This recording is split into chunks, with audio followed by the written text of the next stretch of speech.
உலகத்தில் எது எதுக்கும் ஆராய்ச்சி கூடங்கள் இருக்குதுல்ல, அது மாதிரி தூக்கத்தை பற்றி ஆராய்ச்சி பண்ணுறதுக்கு ஒரு ஆராய்ச்சி கூடம் இருக்குது.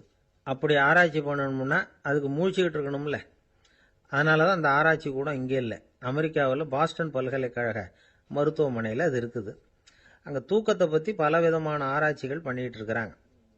அந்த ஆராய்ச்சி கூடத்தில் இயக்குனராக இருக்கிற ஒரு நிபுணர் அவர் என்ன சொல்கிறார் தெரியுமா? உங்களுக்கு தூக்கம் வரலையா, நீங்கள் நல்லா தூங்குறதுக்கு தாராளமாக சில யோசனைகளை என்னால் சொல்ல முடியும் அப்படிங்கிறார். யோசனை தானே, காசா பணமாக கேட்டு வச்சுக்கலாமே. உணவு, மனநிலை, தூங்கும் இடத்தோட சூழ்நிலை, படுக்கைக்கு செல்றப்போ உள்ள பழக்க வழக்கங்கள், இது காரணமாக ஒருத்தருக்கு தூக்கம் வராமல் போகலாம். தூக்கம் வராததுக்கு இதுதான் காரணம்னா அதையெல்லாம் சுலபமாக கட்டுப்படுத்தலாங்கிறார் அவர். தூக்கத்தை வரவழைக்கக்கூடிய ஒரு நல்ல மருந்து உடற்பயிற்சி. ஆனால் ஒன்று, படுக்க போகிற நேரத்தில் இது மாதிரி உடற்பயிற்சிகள் எல்லாம் செய்யக்கூடாது. கொஞ்சம் முன்னாடி பகல்லையே இந்த பயிற்சிகளை செய்கிறது நல்லது. தூக்கம் வராமல் அவதிப்படுறவங்க பிற்பகல் நேரங்களில் காஃபி, டீ இது மாதிரி பானங்களை சாப்பிடக்கூடாது. மது அருந்துறது கூட தூக்கத்தை பாதிக்கும். வெது வெதுப்பான நீரில் குளிக்கிறது, தியானத்தில் ஈடுபடுறது, ஓய்வாக இருக்கிறது, படுக்கிறது, அதாவது படுக்கிறதுக்கு முன்னாடி ஒரு குவளை பால் சாப்பிட்றது, இதெல்லாம் தூக்கத்தை வரவழைக்கிறது ரொம்ப உதவியாக இருக்கும். இன்னொரு விஷயம் என்னென்னா, தூங்கி ஆகணுமேங்கிற கவலை வேண்டியதில்லை. அப்படி நினச்சி கவலைப்படுறதை விட்டுடணும். தூக்கம் வரலையா, உடனே படுக்கையை விட்டு எழுந்திருக்க வேண்டியது. வெளியில் வாங்க, வேறு ஏதாவது வேலையில் ஈடுபடுங்க, கொஞ்சம் நேரம் உலாவுங்க, அல்லது ஏதாவது ஒரு புஸ்தகத்தை எடுத்து படிங்க. களைப்பு ஏற்பட்டால் மறுபடியும் படுக்கைக்கு போங்க. தூக்கம் தானாக வந்துடும். ஒரு விஷயத்தை மட்டும் நல்லா ஞாபகத்தில் வச்சுக்கணும். படுக்கைக்கு போகிறப்போ உங்கள் மற்ற எல்லா பிரச்சனைகளையும் மறந்துடணும். அது எப்படி சார் முடியும், அந்த நேரம் தானே எல்லா பிரச்சனையும் வரிசையாக ஞாபகத்துக்கு வருது அப்படின்னு நாம் நினைக்கலாம். ஆனால் பழக்கத்தில் அதை நாம் மாற்றிக்க முடியும். கொஞ்சம் முயற்சி பண்ணணும், அவ்வளோதான். இது எல்லாமே ஆராய்ச்சி பண்ணி பார்த்துட்டு அந்த நிபுணர் சொல்கிற கருத்து தான். இன்னொரு விஷயமும் அவர் சொல்கிறார். அது என்னென்னா, உடல் கோளாறு காரணமாக தூக்கம் வராமல் அவதிப்படுறவங்களுக்கெல்லாம் இந்த யோசனைகள் சரியாக வராது அப்படிங்கிறார். அதுக்கெல்லாம் மருத்துவ சிகிச்சை கொடுத்து தான் சரி பண்ணணும். சில பேருக்கு நடு ராத்திரியில் மூச்சு திணறல் ஏற்பட்டு தூக்கம் வராமல் போயிடும். ஊரெல்லாம் தூங்குறப்ப தான் மட்டும் தூங்காமல் மூழ்கிட்டு இருக்கிறது, ஊரெல்லாம் மூழ்கிட்டு இருக்கிறப்போ தான் மட்டும் தூங்குறது, இது மாதிரி கோளாறுகளால் சில பேர் பாதிக்கப்படலாம். காலு தசை முறுக்கிக்கிறதுனால சில பேருக்கு அடிக்கடி இழிப்பு வரலாம். மன அழற்சி காரணமாக சில பேருக்கு தூக்கம் வராது. இது மாதிரி கோளாறுகளுக்கெல்லாம் அதுக்கு தகுந்த மாதிரி சிகிச்சை கொடுத்து தான் சரி பண்ண வேண்டியிருக்கும். எந்த கோளாறும் இல்லாமல் தூக்கம் வரலைன்னா ஆரம்பத்தில் சொன்ன முறைகளை கடைபிடிச்சு பார்க்கலாம். தூக்கம் வந்ததுன்னா யோசனை சொன்ன அந்த நிபுணருக்கு நன்றி சொல்லலாம். ஒருத்தர், ஏன் சார் பஸ்ஸில் தூங்குறது கெட்ட பழக்கமானு கேட்டார். இல்லையே, நான் கூட பஸ்ஸில் போகிறப்ப தூங்கிட்டு தானே போவேன் அப்படின்னார் இன்னொருத்தர். அப்புறம் ஏன் என்ன டிரைவர் வேலை வேணாம்னு வீட்டுக்கு அனுப்பி வச்சுட்டாங்க அப்படின்னாராம் அவர். ஒரு வயசான அம்மா தெரு வழியாக போயிட்டு இருந்தாங்க. அவங்க கையில் எண்ணத்தையோ வச்சுக்கிட்டு அதை அடிக்கடி பார்த்துக்கிட்டே இருந்தாங்க. ஒருத்தன் மெதுவாக அவங்கக்கிட்ட போய் கையில் இருக்கிறது என்ன அப்படின்னு எட்டி பார்த்தா அவங்க கையில் 4 பல்லு இருந்துதான். இவன் ஆச்சரியமாக அந்த அம்மாவை பார்த்தான். ஏம்மா, உனக்கு என்ன பைத்தியமா, ஏது இந்த பல்லு, இதை என்னத்துக்காக கையில் வச்சுக்கிட்டு அலைஞ்சிக்கிட்டு இருக்கிற அப்படின்னு கேட்டிருக்கான். அதுக்கு அந்த அம்மா விவரம் சொல்ல ஆரம்பித்தாங்களாம். இதை பாருப்பா, எனக்கு ஒரு மகன் இருந்தான், அவனை ரொம்ப செல்லமாக வளர்த்தேன். அவனை தரையிலே நடக்க விடுறதில்ல, எப்பவும் தூக்கி வச்சுக்கிட்டு இருப்பேன். அவன் நல்லா பெரியவனாகி பள்ளிக்கூடம் போகிறப்ப கூட அவன் புஸ்தக மூட்டையை நான் தான் சுமந்துக்கிட்டு போவேன். பார்க்குறவங்க கூட கேலி பண்ணுவாங்க, ஏம்மா படிக்க போகிறது நீயா உன் பிள்ளையான்னு கேட்பாங்க. அவன் இன்னைக்கு எவ்வளவோ பெரிய மனுஷன் ஆயிட்டான், வெளிநாட்டில் பெரிய உத்தியோகத்தில் இருக்கான். சமீபத்தில் இங்கே வந்துட்டு போனான். ஒரு நாள் ஏதோ கோபத்தில் என்ன அரைஞ்சுட்டான். அப்போ இந்த 4 பல்லும் கீழே விழுந்துட்டுது. இன்னமும் கூட விழுந்திருக்கும், ஆனால் பல்லு தான் இல்லை. என் புள்ள அரைஞ்சதுனால விழுந்த பல்லு இல்லையா அது, அதனால் இதை எப்பவும் என் கையிலேயே வச்சுக்கிட்டு ஆசையோடு பார்த்துக்கிட்டு இருக்கிறேன். அவன் தான் வெளிநாட்டுக்கு போட்டான், அவனை பார்க்க முடியாத ஏக்கத்தை நான் இந்த பல்லை பார்த்து போக்கிக்கிறேன் அப்படின்னு நாங்களாம் அந்த அம்மா. இந்த கதை எதுக்காகன்னா, தாய் அன்பு அப்படிங்கிறது எப்படிப்பட்டதுங்கிறத புரிஞ்சுக்கிறதுக்காக. கல்யாணம் ஆனதுக்கு அப்புறம் தாயை மறந்து விடுறவங்க எத்தனை பேர் இந்த உலகத்தில், அவங்க காதில் விழணுங்கிறதுக்காக தான் இந்த தகவல். ஆனால் ஒரு விஷயம் மட்டும் நல்லா புரிஞ்சுக்கணும், தாயை மதிக்க தெரிஞ்சவங்க தான் இன்றைக்கி வாழ்க்கையில் எல்லா விதத்துலேயும் முன்னுக்கு வந்திருக்கிறாங்க. வேணும்னா விசாரித்து பார்த்துக்குங்க. இன்னொரு அம்மா இருந்தாங்க. அவங்க தினமும் ஒரு கோயிலுக்கு வருவாங்க. சாமியை பார்த்து, கடவுளே நான் இறந்து போனால் நரகத்துக்கு போகணும் அப்படின்னு வேண்டிக்குவாங்களாம். எல்லாரும் சொர்க்கத்துக்கு போகணும்னு தானே கடவுள்கிட்ட வேண்டிக்குவாங்க. இந்த அம்மா தினம் நான் நரகத்துக்கு போகணும் அப்படின்னு வேண்டிக்கிறாங்க. அங்கேருந்து அர்ச்சகருக்கு இது சந்தேகம். ஒரு நாள் அதை நேரடியாகவே அவங்கக்கிட்ட கேட்டுவிட்டார். அதுக்கு அந்த அம்மா பதில் சொன்னாங்களாம், ஐயா, எனக்கு கல்யாணம் ஆகி ரொம்ப நாள் வரைக்கும் குழந்தை பாக்கியம் இல்லாமல் இருந்தது. கோயில் குளம் எல்லாம் சுற்றி வந்தேன். ரொம்ப நாள் கழித்து ஒரு குழந்தை பிறந்தது, ஆண் குழந்தை. அவனை நான் ரொம்ப செல்லம் கொடுத்து வளர்த்தேன். அதோட விளைவு என்ன ஆச்சுன்னா, அவன் ரொம்ப மோசமாக ஆயிட்டான். கெட்ட பழக்க வழக்கம்லாம் கற்றுக்கிட்டான். அவன் இறந்து போனால் நிச்சயம் அவனுக்கு நரகம்தான் கிடைக்கும். அந்த அளவுக்கு கெட்டவன் அவன். அப்படிப்பட்ட காரியங்கள்லாம் பண்ணிகிட்டு இருக்கான், எனக்கு தெரியும். இவனுக்காக நரகத்தில் கூட யாரும் தயவு காட்ட மாட்டாங்க, தாட்சண்யம் காட்ட மாட்டாங்க. அதனால் இவனுக்கு முந்தி நான் இறந்து நரகத்துக்கு போயிட்டா அங்கே இவனை கவனிச்சிக்கலாமே, இவனுக்கு பணிவிடை செய்யலாமேன்னு பார்க்குறேன் அப்படின்னு நாங்களாம். அதனால தான் நான் நரகத்துக்கு போகணும்னு தினம் ஆண்டவனை வேண்டிகிட்டு இருக்கிறேன் அப்படின்னு கண்கலங்கி அந்த அம்மா சொன்னாங்களாம். அதுதான் தாய் உள்ளம்ங்கிறது. தாயின் பெருமையை சரியாக உணர்ந்துட்டா அவங்களுக்கு எப்பவும் எந்த கஷ்டமும் வராது. இது ஏதோ உபதேசத்துக்காக சொல்கிற வார்த்தை இல்லை, உண்மையான வார்த்தை. இந்த விவரத்தையெல்லாம் நண்பர் ஒருத்தர்கிட்ட சொல்லிகிட்டு இருந்தேன். அவர் கொஞ்ச நாள் கழித்து என்னை தேடி வந்தார். அவர் கையிலேயும் 4 பல்லு வச்சுருந்தார். என்னங்க ஆச்சு, ஏதுங்க இந்த பல்லு அப்படின்னு விசாரித்தோம். உங்கள் உபதேசத்தை கேட்டுவிட்டு இந்த உலகத்தில் எல்லாரையும் தாயாக நினைக்க ஆரம்பிச்சிட்டேன். ஒரு அம்மாவை கடத்தரில் பார்த்து தாயேன்னு கூப்பிட்டேன். அவங்க உடனே பலார்னு என்னை அரைஞ்சிட்டாங்க. பல்லு விழுந்துட்டுது. அதை தான் பொறுக்கி எடுத்துக்கிட்டு நேராக உங்களை தேடி வந்துக்கிட்டு இருக்கிறேன்னார். தாயேன்னு தானே கூப்பிட்டீங்க, அதுக்கு ஏன் அரைஞ்சாங்க அப்படின்னு கேட்டோம். நான் தாயேன்னு கூப்பிட்டது அவங்க காதில் நாயேன்னு விழுந்துட்டு தான், அதுதான் இப்படி ஆயிட்டுது அப்படின்னார். என்ன சார், உங்கள் பையன் என்ன செஞ்சுக்கிட்டு இருக்கிறான் இப்போ அப்படின்னு கேட்டார் ஒருத்தர். அடிக்கடி கண்ணாடி முன்னாடி நின்று அழகு பார்த்துக்கிட்டு இருக்கிறான் சார் அப்படின்னாரு அப்பா. இளம் பருவம் இப்படி தான் இருக்கும், அதையெல்லாம் சாதாரணமாக நினச்சிடாதீங்க அப்படின்னாரு அவர். என்ன சார் சொல்கிறீங்க, கண்ணாடி முன்னாடி நின்றுக்கிட்டு நேரத்தை வீணாக்கிக்கிட்டு இருக்கான், அதை ஒரு பெரிய விஷயமா நான் நினைக்கணுமா அப்படின்னாரு இவர். இளம் பருவத்தில் இளைஞர்களுக்கும் சின்ன பொண்ணுங்களுக்கும் அடிக்கடி கண்ணாடியில் பார்க்கணும்னு தோணும். அது வெறுமனே அழகு பார்க்கறது மட்டும் இல்லை, அவங்க தங்களையே தேடி கண்டுபிடிக்கிற ஒரு முயற்சி அது. இது ஒரு மனோதத்துவ விளைவு. இது வரைக்கும் சின்ன பிள்ளையா இருந்துட்டோம், இனிமேல் நாமளும் மற்றவங்க மாதிரி மனிதர்கள் தான் அப்படிங்கிற உணர்வு அவங்களுக்கு வருது. தங்களோட முகம் எப்படி இருக்குது, அழகு எப்படி இருக்குது, உடம்பு நேரம் எப்படி இருக்குது, முடி எப்படி இருக்குது அப்படிங்கிறதையெல்லாம் கண்டுபிடிக்கிறாங்க. அதுக்கப்புறம் இன்னொரு ஆணோ பொண்ணோ தன்னை கவனிக்கணும் அப்படின்னு நினைக்கிறாங்க. இதெல்லாம் மனோதத்துவ உண்மைகள், இதெல்லாம் இயற்கை. இதை பார்த்துட்டு பெற்றவங்க பிள்ளைங்க கெட்டு போட்டாங்க அப்படின்னு நினைக்கக்கூடாது, அவங்கள திட்டிக்கிட்டே இருக்கக்கூடாது. இன்னைக்கு பல குடும்பங்களில் இதுதான் நடந்துகிட்டு இருக்குது. மனுஷ வாழ்க்கையிலேயே இப்படியும் இல்லாத அப்படியும் இல்லாத ஒரு பருவம் இளம் பருவம். 13லேருந்து 19 வயசுக்கு உட்பட்ட ஆண்கள் பெண்கள் இந்த வகையை சேர்ந்தவங்க, டீனேஜ் குரூப். இவங்கள சின்னவங்கன்னு நினச்சிட முடியாது, பெரியவங்கன்னு நினச்சிட முடியாது. இவங்க ரொம்ப சென்சிட்டிவ். சமூகம் நினச்சா இவங்களை நல்லவங்களாகவும் ஆக்கலாம், கெட்டவங்களாகவும் ஆக்கலாம். கொஞ்சம் அக்கறை எடுத்துக்கிட்டால் பெரிய பெரிய மேதைகளையும் விஞ்ஞானிகளையும் உருவாக்கலாம். ஆனால் நடக்கிறது என்ன தெரியுமா, அநேகமாக இவங்களை யாருமே சரியாக புரிஞ்சுக்கிறது இல்லை, இவங்களை சரியாக நடத்துறதும் இல்லை. இது வரைக்கும் நாம் சொல்கிறத கேட்டுக்கிட்டு இருந்தான், இப்போல்லாம் அவன் இஷ்டத்துக்கு நடக்க ஆரம்பிச்சிட்டான் அப்படின்னு வருத்தப்படுற பெற்றோர்கள் அதிகம். இது வருத்தப்படுற விஷயம் இல்லை, சந்தோஷப்பட வேண்டிய விஷயம். உங்கள் புள்ள சொந்தமாக யோசிக்க ஆரம்பிக்கிறதும் நடந்துக்க ஆரம்பிக்கிறதும் ஒரு தப்பான விஷயமா? அவன் கடைசி வரைக்கும் உங்கள் பேச்சையே கேட்டுக்கிட்டு இருக்கணுங்கிறது என்ன நியாயம்?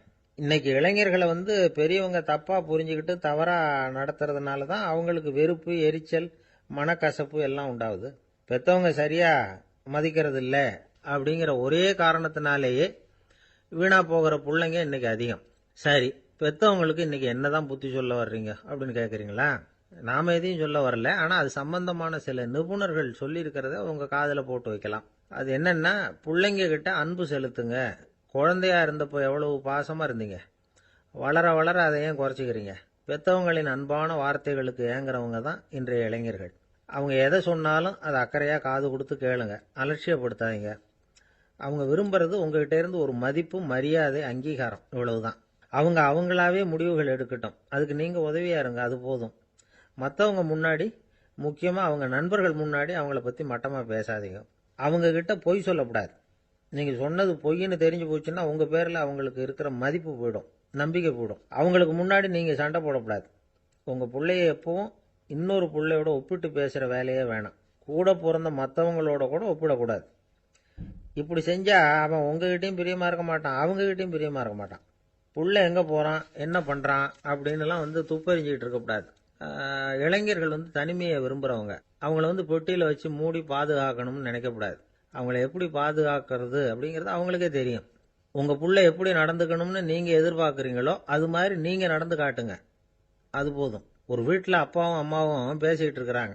என்னங்க, நம்ம பொண்ணு பெரியவளாயிட்டா, அடிக்கடி கண்ணாடி முன்னாடி போய் நின்றுக்கிட்டு இருக்கிறா, சீக்கிரமாக ஒரு பையனை பார்த்து கல்யாணத்தை முடிக்காம இப்படி மசன்னு கல் மாதிரி உட்காந்துருக்குறீங்களே அப்படின்னு சத்தம் போட்டாங்க அந்த அம்மா. அவசரப்படாத, பார்க்கறதுக்கு கண்ணுக்கு அழகா லட்சணமா புத்திசாலியா ஒரு பையன் கிடைக்க வேணாமா, அதுதான் பார்த்துக்கிட்டு இருக்கிறேன் அப்படின்னார் அப்பா.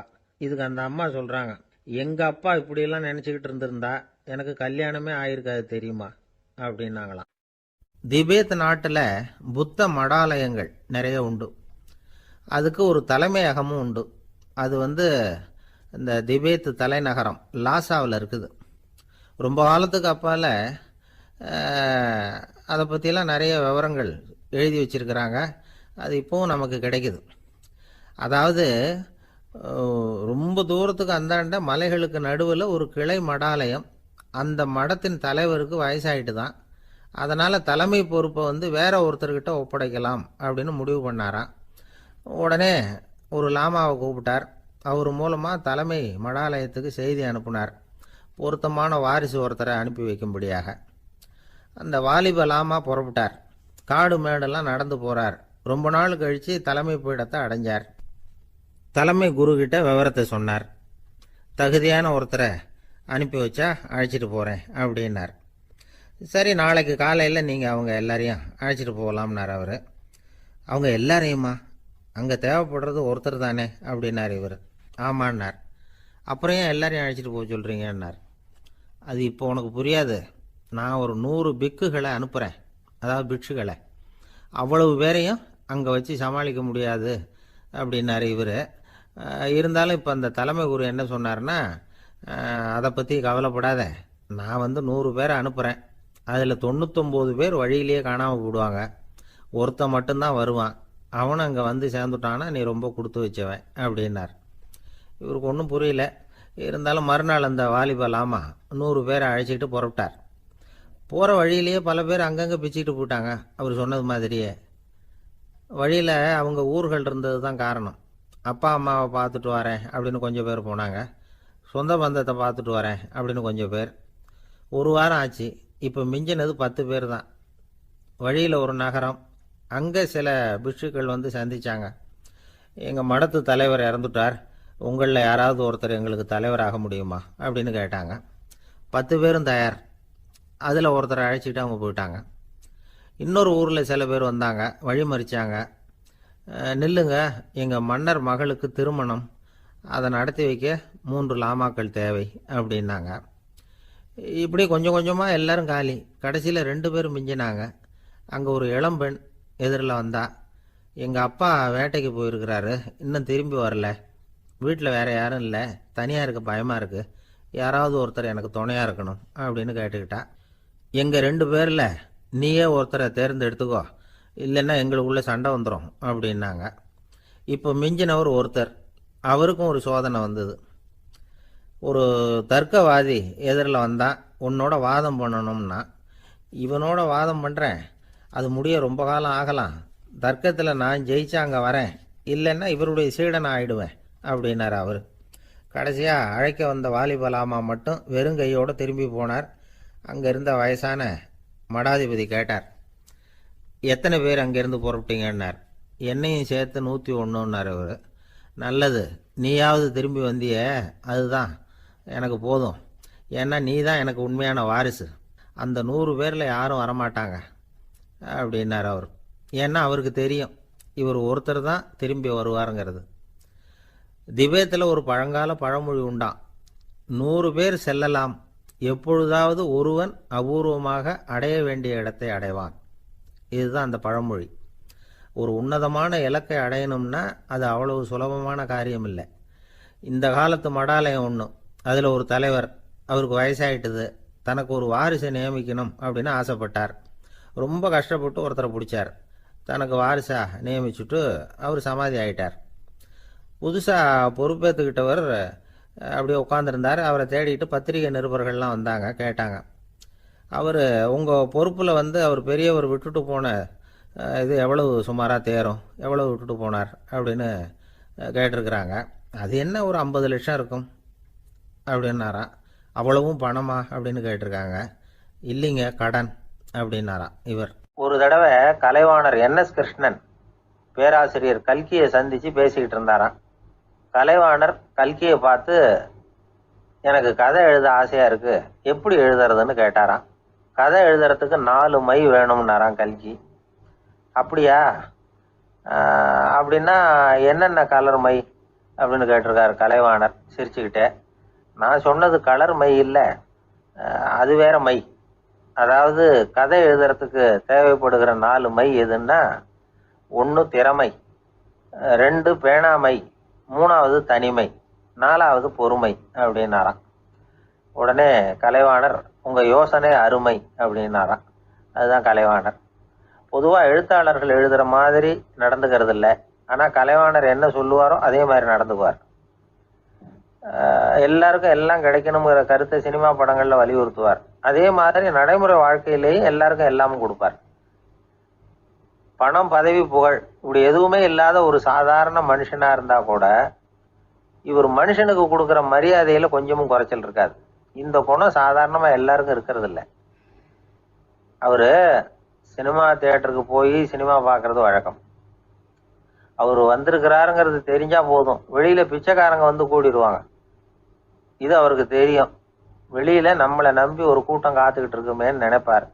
உடனே ஒரு 100 ரூபா நோட்டை கொடுத்து சில்லறையா மாத்திட்டு வர சொல்லுவார். படம் முடிஞ்சு வெளியில வர்றப்போ சில்லறையோட வருவார். எல்லாருக்கிட்டையும் கொடுத்துருவார். ஏன்னா எல்லாரும் தேடிட்டு வருவாங்க அவரை. என்ன எல்லாரும் சௌக்கியமா இருக்கிறீங்களா அப்படின்னு பிரியமா விசாரிப்பார். ஏதோ ரொம்ப நெருங்கின சொந்தக்காரங்களை விசாரிக்கிறது மாதிரி விசாரிப்பாரு. தன்கிட்ட இருக்கிற சில்லறையை எல்லாருக்கும் சமமா பிரிச்சு கொடுத்துட்டு தான் அங்கிருந்து புறப்படுவார். ஒரு நாள் அது மாதிரி புறப்படுற சமயத்துல ஒரு சின்ன பையனுக்கு சில்லறை எதுவும் கிடைக்கல கொடுக்கறதுக்கு. இது கலைவாணருக்கு தெரியாது. கார்ல ஏறி புறப்பட்டு போயிட்டார். அந்த பையன் காரை பிடிச்சிக்கிட்டு பின்னாடியே ஓடியாந்துருக்கிறான். ஐயா, நீங்களே இல்லைன்னு சொன்னா நான் என்ன பண்றது, இன்னைக்கு பட்னி தான், அம்மாவுக்கு வேற உடம்பு சரியில்லை அப்படின்னு கத்திக்கிட்டே ஓடியாந்தானா. கலைவாணர் கவனிச்சுட்டார். உடனே காரை நிறுத்த சொன்னார். இறங்கினார். அந்த சின்ன பையனை கட்டி பிடிச்சிக்கிட்டு, என்னை மன்னிச்சுக்கப்பா, நான் கவனிக்காம வந்துட்டேன் அப்படின்னு சொல்லி அழ ஆரம்பிச்சுட்டாராம். இன்னொரு தடவை இதே மாதிரி ஒரு தியேட்டர்ல இருந்து வெளியில வந்திருக்கிறார். ஒரு ஆள் அவர்கிட்ட வந்து நின்றுருக்கார். அவர் கொடுக்கறதுக்கு இவர்கிட்ட பணம் இல்லை. பணம் இல்லையாப்பா அப்படின்னாராம். உங்ககிட்டயே இல்லையா அப்படின்னாராம் அவரு. கலைவாணருக்கு மனசு ரொம்ப சங்கடமா போச்சு. உடனே புறப்பட்டு வீட்டுக்கு போனார். அங்கே இங்கே தேடி பார்த்து அங்க இருந்த கொஞ்ச நெஞ்ச சில்லறையை எடுத்தார். காரு டிரைவரை கூப்பிட்டார். தியேட்டர் வாசல்ல நின்றுகிட்டு இருந்த ஆசாமியோட அங்க அடையாளங்களை சொன்னார். காரை எடுத்துட்டு போய் அந்த ஆளை கண்டுபிடிச்சி இந்த காசை கொடுத்துட்டு வா அப்படின்னு அனுப்பி வச்சாராம். பிச்சை போடுறதுக்காக காரை அனுப்புனதாக வேற யாரை பத்தியாவது நீங்க கேள்விப்பட்டிருக்கிறீங்களா? அவர் ஒரு வித்தியாசமான மனிதர், வித்தியாசமான கலைஞர். கலைவாணரோட சகோதரர் கல்யாணம் நடந்தது. அதுல தியாகராஜ பாகவதர் கச்சேரி முடிஞ்ச உடனே அதுல சம்பந்தப்பட்ட கலைஞர்களுக்கெல்லாம் கலைவாணர் பரிசுகள் கொடுக்குறார். அந்த கச்சேரியில கடம் வாசிச்சவருக்கு மட்டும் மற்ற எல்லாருக்கும் கொடுத்ததை விட பெருசா ஒரு வெள்ளி கோப்பையை பரிசா கொடுத்தாராம். மற்றவங்களுக்கெல்லாம் சின்னதா கொடுத்துட்டு கட வித்துவானுக்கு மட்டும் பெருசா பரிசு கொடுக்குறீங்களே ஏன்னு கேட்டிருக்கிறாங்க. அதுக்கு கலைவாணர் விளக்கம் கொடுத்தாராம். இப்பெல்லாம் ரயில்ல கூட்டம் அதிகங்கிறது உங்களுக்கு எல்லாருக்கும் தெரியும். இந்த வித்வான் இவ்வளவு பெரிய மண்பானைய ரயில்ல ரொம்ப பத்திரமா உடையாம ரொம்ப தூரத்துல இருந்து கொண்டு வந்திருக்கிறாரே, அது என்ன சாமான்யமான காரியமா? அவரோட அந்த சாமர்த்தியத்தை பாராட்டுறதுக்காக தான் அவருக்கு இவ்வளவு பெரிய பரிசு அப்படின்னாராம். இந்த உலகத்துல எத்தனை வகையான மனிதர்கள் இருக்கிறாங்க, ஒவ்வொரு மனிதனுமே ஒவ்வொரு வகை அப்படிங்கிறாங்க விஞ்ஞானிகள். மனிதர்களை 3 வகையா பிரிக்கலாம் அப்படின்னு சொல்றாங்க மெய்ஞானிகள். இவங்களை பத்திலாம் ஏற்கனவே நாம பேசியிருக்கிறோம். இப்போ டாக்டர் எட்வர்டு பேட்ச் அப்படிங்கிற நிபுணர் என்ன சொல்றாரு தெரியுமா? மனிதர்களை 7 வகையா பிரிக்கலாம்ங்கிறார். மனிதர்களின் மனநிலை அடிப்படையில அவங்களை 7 விதமா வகைப்படுத்துறார் அவர். சரி, அது என்ன 7 வகை? முதல் வகை என்னன்னா பயந்த குணம் உள்ளவங்க. சார் ரொம்ப பயந்த சுபாவம், வீட்டில் கூட வாயே திறக்க மாட்டார், சாப்பிட போறப்ப மட்டும்தான் கொஞ்சம் வாயை திறப்பார், அப்புறம் மூடிக்குவார் அப்படின்னு சில பேரை பற்றி நாம் பேசிக்கிறது உண்டு.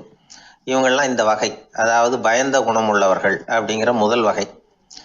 சரி, ரெண்டாவது வகை என்னன்னா சஞ்சலப்படுகிறவர்கள், எதுக்கு எடுத்தாலும் கலக்கம், குழப்பம், இப்படியே காலம் தள்ளிட்டு இருப்பாங்க. பல பேர் பார்த்துருப்பீங்க.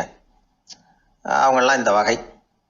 மூணாவது வகை என்னன்னா யதார்த்த உலகை மறந்து கற்பனை உலகத்திலேயே மிதக்கிறவங்க, இளைஞர்கள், கவிஞர்கள், இப்படி பல பேர் இருக்கிறாங்க. எப்போ பார்த்தாலும் கற்பனை உலகத்திலேயே மிதந்துக்கிட்டு இருப்பாங்க.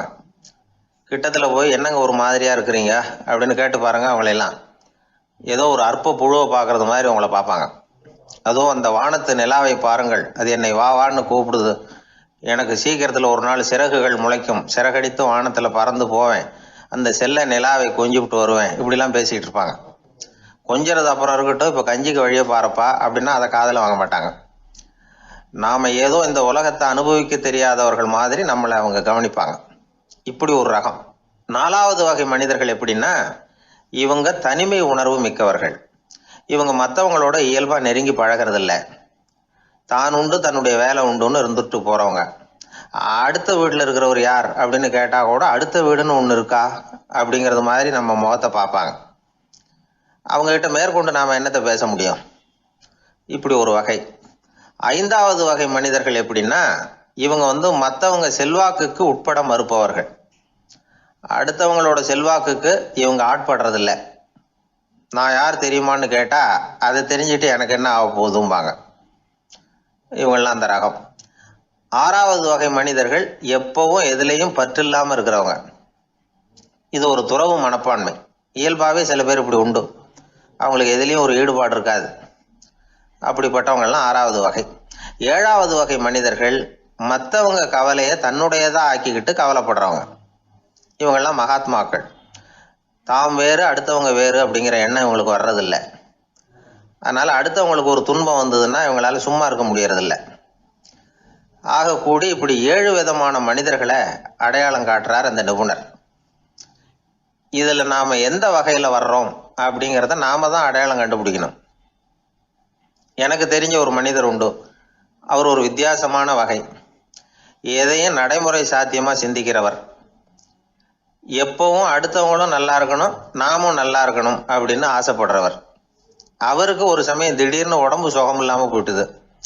டாக்டர்கிட்ட போனார், பணம் கொடுத்தார், வைத்தியம் பார்த்துக்கிட்டார். அவர் எழுதி கொடுத்த மருந்து சீட்டை வாங்கினார்.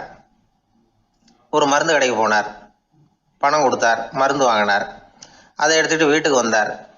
அதுக்கப்புறம் அந்த மருந்து அவர் சாப்பிடணும்ல, சாப்பிடவே இல்லை, அப்படியே சும்மா வச்சுட்டார். அவரை பார்த்து கேட்டேன், ஏன் சார் இப்படி பண்ணுறீங்க, வீண் செலவு தானே இது, நீங்கள் ஏன் டாக்டர்கிட்ட போய் பணம் செலவு பண்ணுனீங்கன்னு கேட்டேன். அவர் சொன்னார், டாக்டர் வாழணும் இல்லையா, அதனால தான் அப்படின்னார். சரி, அப்புறம் ஏன் மருந்து வாங்கினீங்க அப்படின்னு கேட்டேன். மருந்து கடைக்காரர் வாழணும் இல்லையா, அதனால தான் அப்படின்னார். சரி, அப்புறம் ஏன் வாங்கின மருந்து சாப்பிடாம வச்சுட்டீங்க அப்படின்னதுக்கு, நான் வாழணும் இல்லையா அதனால தான் அப்படின்னார். இவர் வாழ்க்கையை புரிஞ்சுக்கிட்டவர். இப்படி வாழ்க்கையை புரிந்து கொண்டு வாழ தெரிஞ்சுக்கணும். எந்த வகை மனிதர் நாம் அப்படிங்கிறத புரிஞ்சுக்கிட்டு வாழ்ந்தோம்னா வாழ்க்கையில வெற்றி நிச்சயம். ஒரு நாள் காலை நேரம் ஒரு குரு படுக்கையை விட்டு எழுந்திருக்கிறார். உடனே சீடர்களை பார்த்து எல்லாரும் இப்படி வாங்கங்கிறார். எல்லாரும் வர்றாங்க வேகமாக. என்னங்க வேணும் உங்களுக்கு அப்படிங்கிற மாதிரி எல்லாரும் குருவை பார்த்தாங்க பயபக்தியோட. குரு அந்த சீடர்களை பார்த்து, இதை பாருங்கள், இப்போ நான் ஒரு சிக்கலான விவகாரத்தில் மாட்டிக்கிட்டு இருக்கிறேன், அதை நீங்கள் தீர்த்து வச்சா நல்லதுன்னார். சீடர்களுக்கு ஒன்றும் புரியல.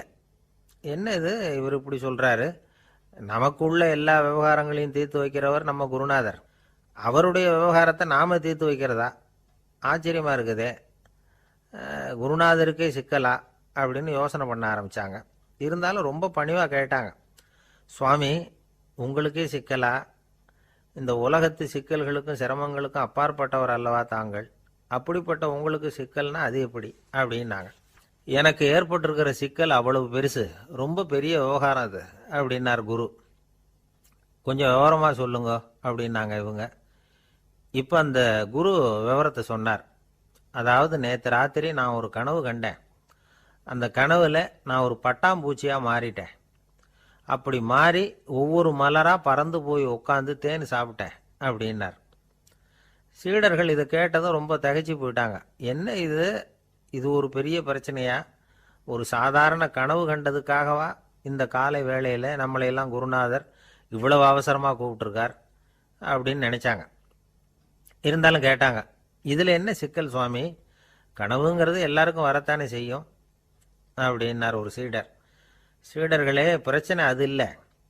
நான் இன்னைக்கு காலையில் கண்ணு முழிச்சு பார்த்தப்போ நான் நானாக மறுபடியும் மாறிட்டேங்கிறத தெரிஞ்சுக்கிட்டேன். இதில் சிக்கல் என்னன்னா, இப்போ அந்த பட்டாம்பூச்சி தான் நானா ஆயிட்டதாக கனவு கண்டுகிட்டு இருக்கா அப்படிங்கிறது தான். ஒரு மனுஷன் பட்டாம்பூச்சி ஆகிறதாக கனவு காண முடியுங்கிறப்போ அந்த பட்டாம்பூச்சியும் மனுஷனாக ஆகிறதாக கனவு காண முடியும் இல்லையா? இப்போ எனக்கு யதார்த்த நிலை தெரியணும், எது நிஜம்னு தெரியணும்.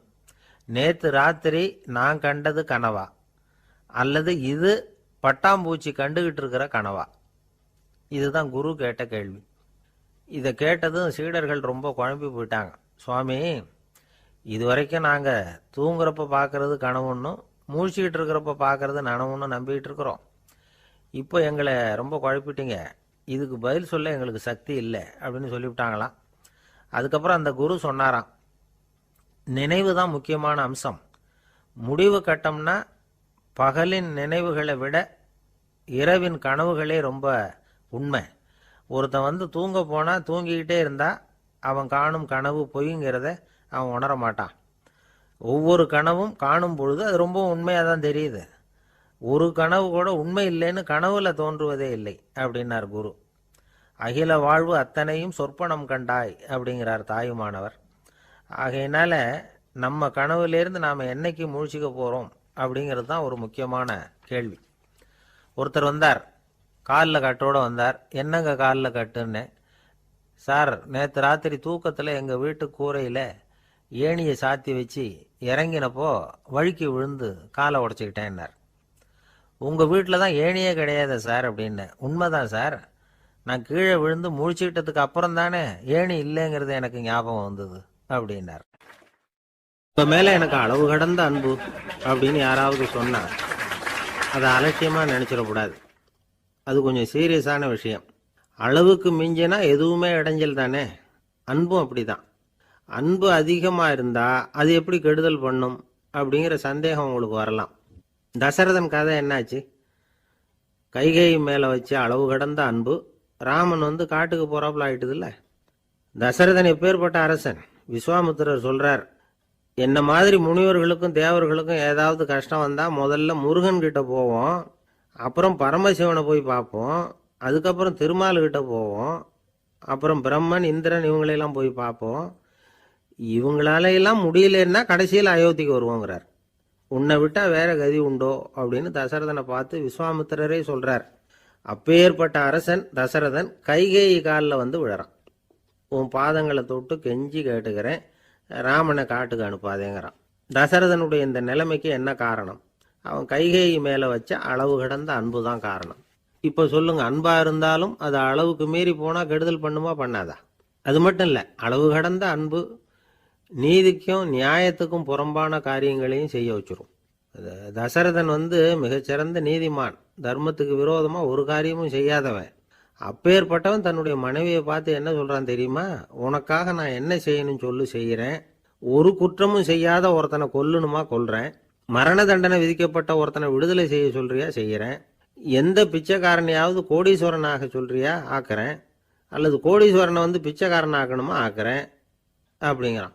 நீதிக்கு விரோதமான இந்த பாவங்களை செய்யறதுக்கு அப்பேற்பட்ட அரசன் எப்படி துணிஞ்சான்? மனைவி பேரில் வச்ச அளவு கடந்த அன்பு தான் காரணம். திரிசூலம், வஜ்ராயுதம், வாள் இதுகளால் தாக்கப்பட்டா கூட அதையெல்லாம் கொஞ்சம் கூட லட்சியம் பண்ணாத ஒருத்தன் காமதேவனுடைய மலர் அம்புகள் தாக்குனா அதை அவனால் தாக்கு பிடிக்க முடியல, விழுந்துடுறான். காமதேவனுக்குள்ள மகிமையே அதுதாங்கிறார் துளசிதாசர். அதனால தான் பெரியவங்கள்லாம் என்ன சொல்கிறாங்கன்னா, எதையும் அளவுக்கு மீறி செய்யாதேங்கிறாங்க.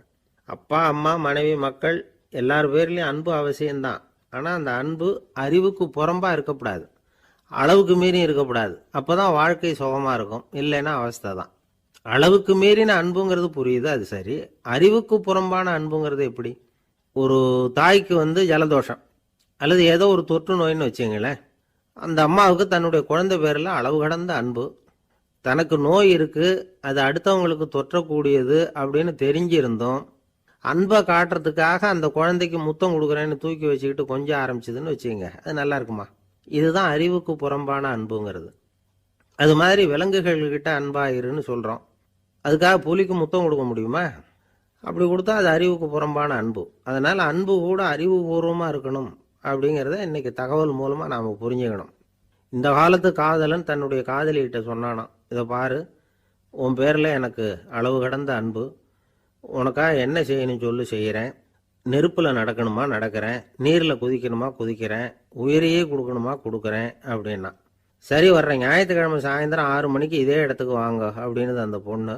இவன் கொஞ்சம் யோசனை பண்ணி பார்த்துட்டு, அன்னைக்கு மழை பெய்யாமல் இருந்தால் வந்துடுறேன் அப்படின்னானா. ஒரு காட்டில் ஒரு முனிவர் இருந்தார். ஒரு நாள் அவரை தேடிட்டு 4 பேர் வந்தாங்க. சுவாமி, எங்களுக்கு ரொம்ப நாளாக ஒரு சந்தேகம்னாங்க. என்னன்னு கேட்டார்.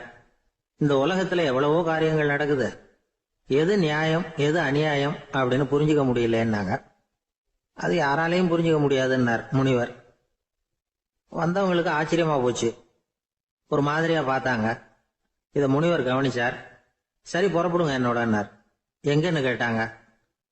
இப்போ உங்க 4 பேரையும் ஒரு புஷ்பக விமானத்தில் அழைச்சிட்டு போறேன். இந்த உலகத்துல சர்வசாதாரணமா நடக்கக்கூடிய ஒரு காட்சியை உங்களுக்கு காட்ட போறேன்.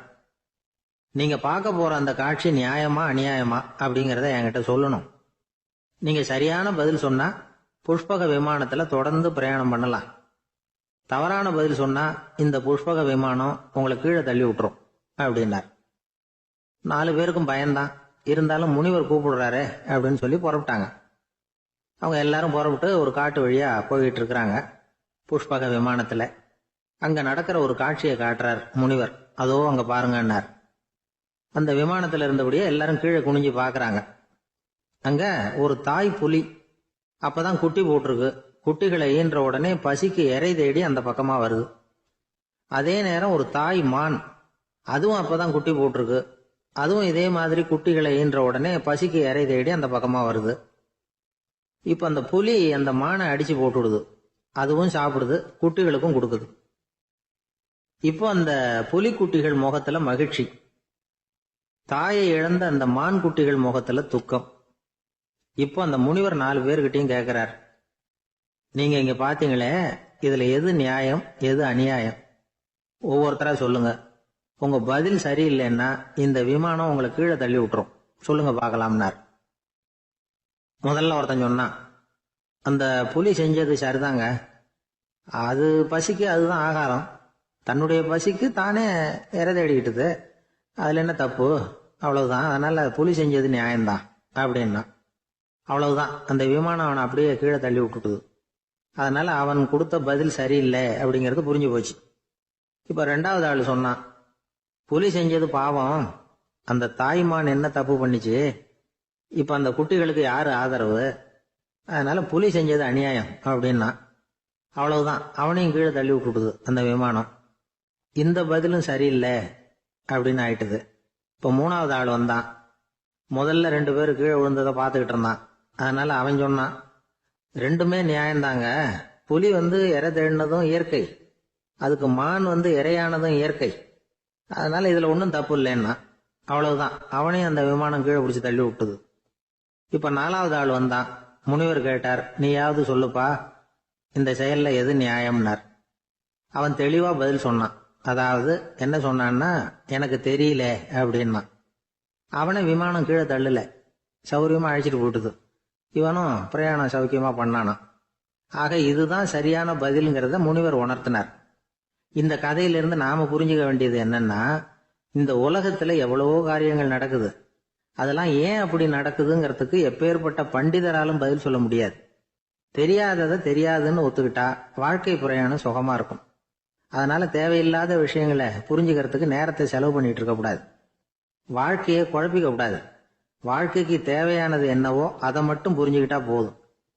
இந்த காலத்து ஆள் ஒருத்தன் ஒரு பெரியவரை தேடி வந்தான். ஐயா, ஒரு சந்தேகம்னா. என்ன உன்னுடைய சந்தேகம்னார். பகுத்தறிவுன்னா என்ன, விதின்னா என்ன அப்படின்னு கேட்டான். இதுக்கு அவரு, இப்ப உன்னுடைய வலது கால தூக்குன்னார். தூக்கணும்.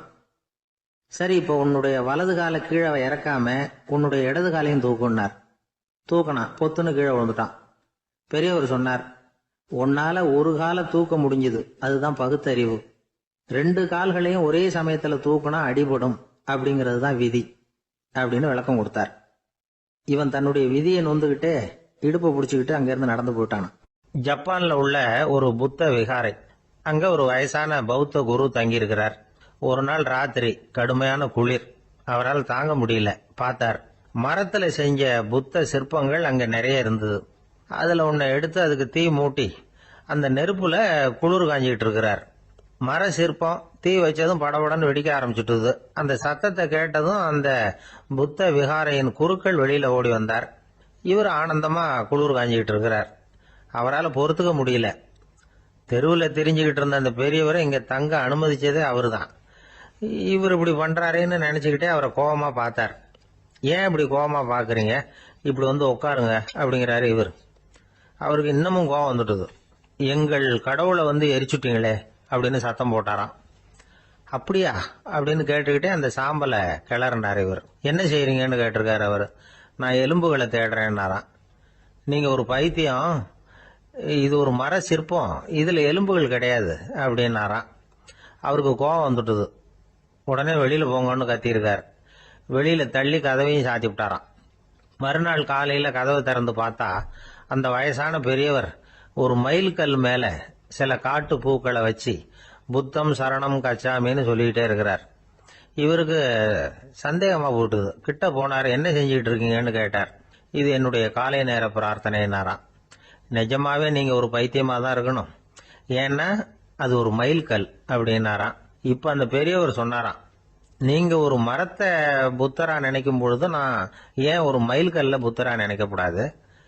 நான் வந்து புத்தரை எரிக்கலாம், ஏன்னா அவரை நான் நேசிக்கிறேன். அந்த சிற்பம் வந்து மரத்தால் ஆனதுங்கிறது எனக்கு தெரியும்.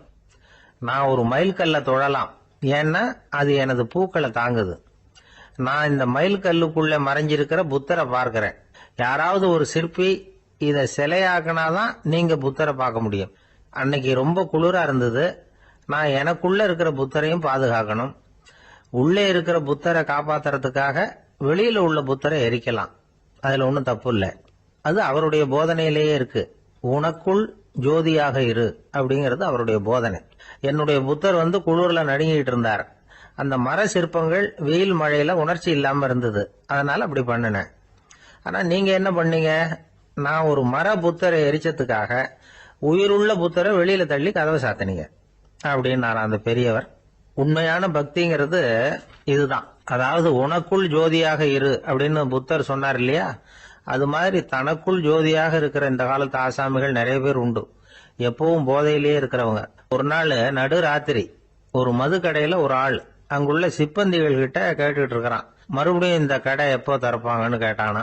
நாளைக்கு காலையில 8 மணிக்கு திறப்பாங்க அப்படின்னு நானா அங்க இருந்த ஆள். அவன் திருப்பி திருப்பி அதையே கேட்டுக்கிட்டு இருக்கான்.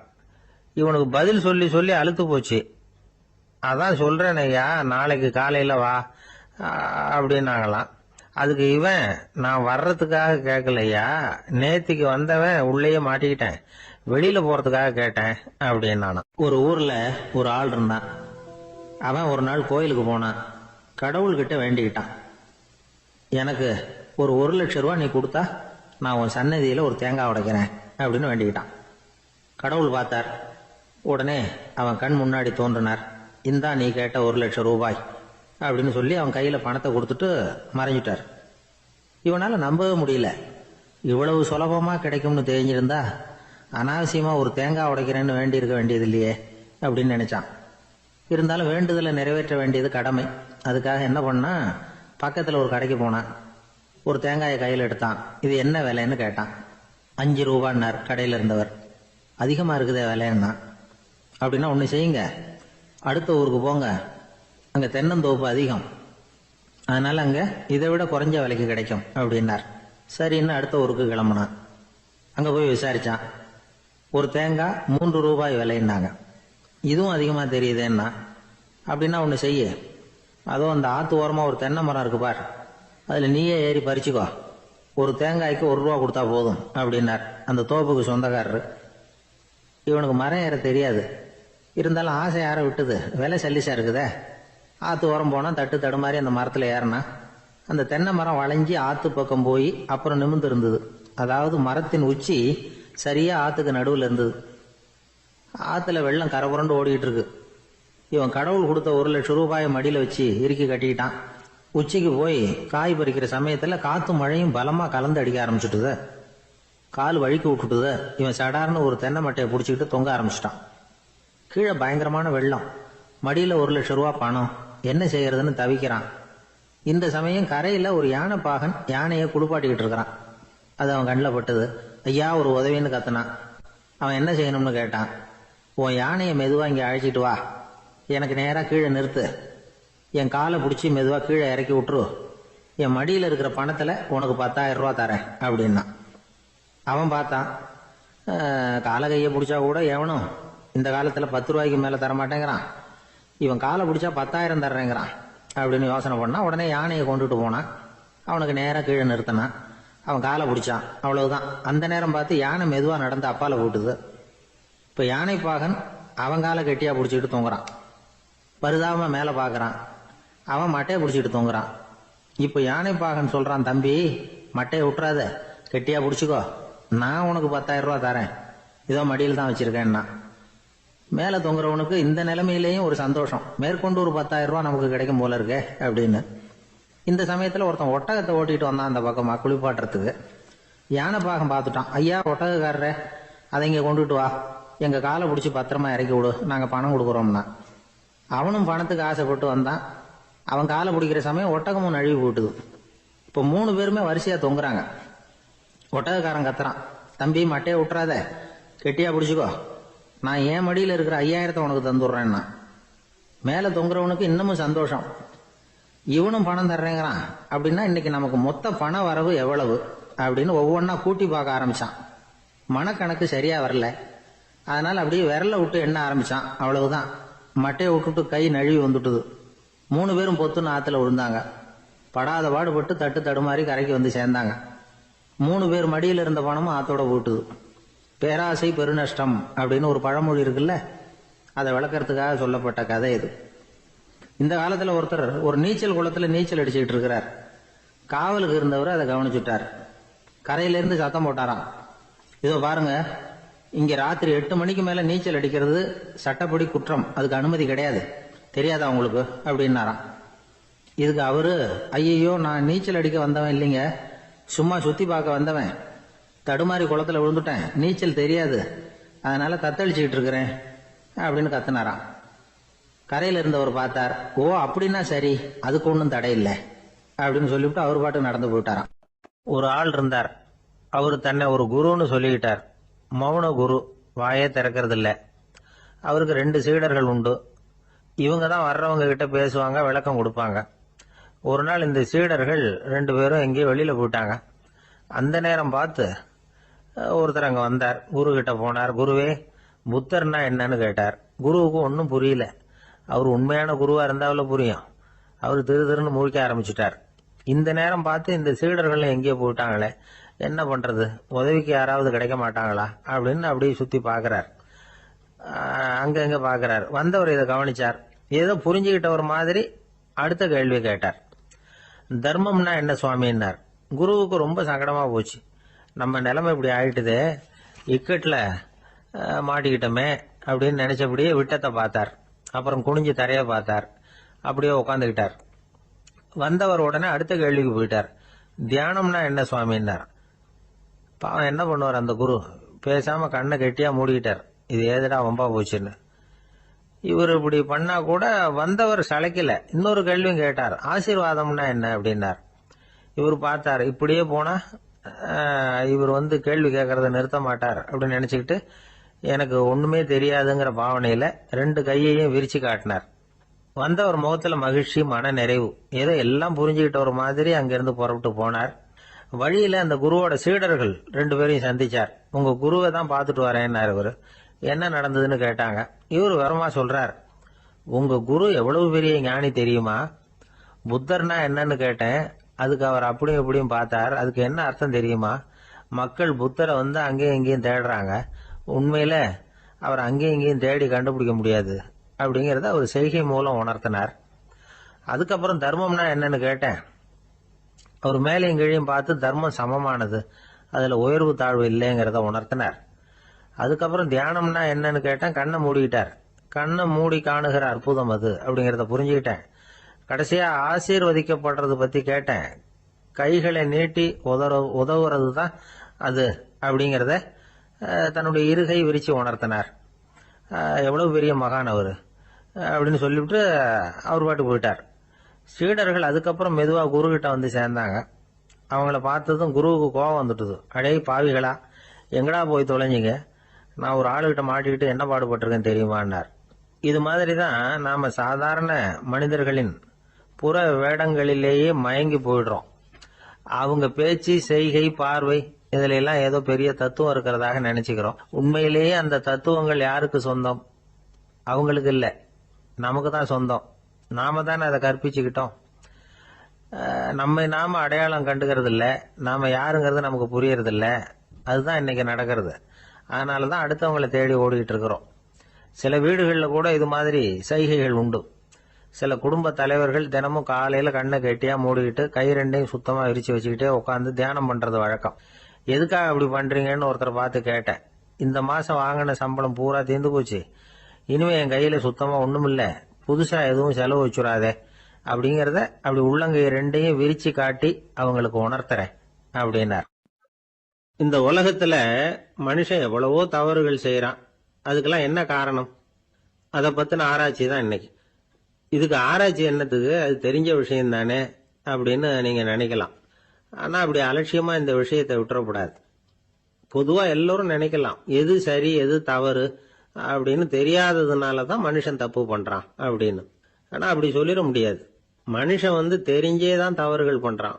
இப்போ உதாரணத்துக்கு ஒரு சாலையில இடது பக்கம் போக வேண்டிய ஒருத்தர் நடுக்கோட்டை தாண்டி வலது பக்கமா வண்டியை ஓட்டிட்டு போறாருன்னு வச்சுங்க. என்னப்பா இது தப்பு இல்லையா அப்படின்னு அவர்கிட்ட கேட்டா, அதெல்லாம் எனக்கு தெரியும், நீ உன் வேலையை பார்த்துட்டு போ அப்படிம்பார். வலது பக்கமா போறது தப்புன்னு தெரிஞ்சே தான் அவர் அப்படி செய்யறார், அப்படி போறார். பெரிய உத்தியோகத்துல இருக்கிறவங்க கூட லஞ்சம் வாங்குறாங்க. அவங்களுக்கெல்லாம் லஞ்சம் வாங்குறது தப்புன்னு தெரியலன்னு அர்த்தம். திருடுறது தப்புன்னு தெரியாமலாம் மனுஷன் திருடுறான், நல்லாவே தெரியும். நீங்க வேணும்னா கேட்டு பாருங்க, வேற வழி இல்ல அதனாலதான் திருடுறேன்பா. திருடுறது ஒரு புண்ணியமான காரியம்னு திருடனே கூட சொல்ல மாட்டான். திருடுறது தவறுங்கிறது திருடனுக்கு தெரியும் அப்படிங்கறத விளக்கறதுக்காக ஒரு பெரியவர் ஒரு கதை சொன்னார். அதாவது 2 திருடர்கள் 2 பேரும் சேர்ந்து ஒரு வீட்டுக்கு போய் ஒரு 10,000 ரூபாயை திருடிட்டு வந்துடுறாங்க. ஒரு காட்டு வழியா வந்துகிட்டு இருக்கிறாங்க. இன்னும் விடியல. 2 பேருக்கும் தூக்கம் கண்ணை சுத்துது. சரி, இப்படியே ஒரு மரத்தடியில படுத்து தூங்குவோம், காலையில விடிஞ்சதும் இந்த பணத்தை 2 பேரும் பங்கு போட்டுக்குவோம் அப்படின்னு முடிவு பண்றாங்க. அதே மாதிரி படுத்து தூங்குறாங்க. நடு ராத்திரியில ஒரு திருடன் முழிச்சுக்கிறான். விடிகிற வரைக்கும் காத்துக்கிட்டு இருந்தா 5,000 ரூபா தான் கிடைக்கும், இப்பவே கம்பி நீட்டினா 10,000 ரூபா கிடைக்கும் அப்படின்னு யோசிச்சு பார்த்துட்டு ஒரு முடிவுக்கு வந்தான். மெதுவா அந்த 10,000த்தையும் சுருட்டிக்கிட்டு அடுத்தவனுக்கு தெரியாம ஓடி போயிட்டான். விடியுது. அடுத்தவன் எழுந்திரிச்சு பாக்குறான். பணத்தையும் காணல, பாகஸ்தனையும் காணல. இந்த திருடன் அந்த திருடனை திட்டுறான். திருட்டு பய, அயோக்கிய பய, இப்படி அநியாயமா கிளப்பிட்டு போட்டானே அப்படிங்கிறான். இதுல இருந்து என்ன தெரியுது? தெரியாம எடுத்துக்கிட்டு போறது திருட்டு, அயோக்கியத்தனம், அநியாயம் அப்படிங்கறது இவனுக்கு தெரிஞ்சிருக்குது. அதனாலதான் அடுத்தவனை பார்த்து இப்படி திட்டுறான். அதனால தெரியாததுனால மனுஷன் தவறு பண்றான்னு சொல்றது சரியில்லை. அப்படின்னா மனுஷன் பண்ற தவறுகளுக்கு உண்மையான காரணம் தான் என்ன? இதே சந்தேகம் அர்ஜுனனுக்கும் வந்துதான். அதனாலதான் அவன் பகவானை பார்த்து கேக்குறான். மனுஷன் தன் விருப்பத்துக்கு விரோதமா ஏதோ ஒரு சக்தியினால பலாத்காரமா இழுக்கப்பட்டது மாதிரி பாவம் பண்றானே, அந்த சக்தி என்ன அப்படின்னு கேக்குறான். இதுக்கு பகவான் பதில் சொல்றார். காமமும் குரோதமும் தான் அந்த சக்திகள், அதாவது ஆசையும் சினமும். இது ரெண்டும் உன்னுடைய எதிரிகள் அப்படிங்கறத புரிஞ்சுக்கோ அப்படிங்கிறார். இன்னமும் நுணுக்கமா பார்த்தா காமத்தினுடைய மறு உருவங்கள் தான் குரோதமும் லோபமும்.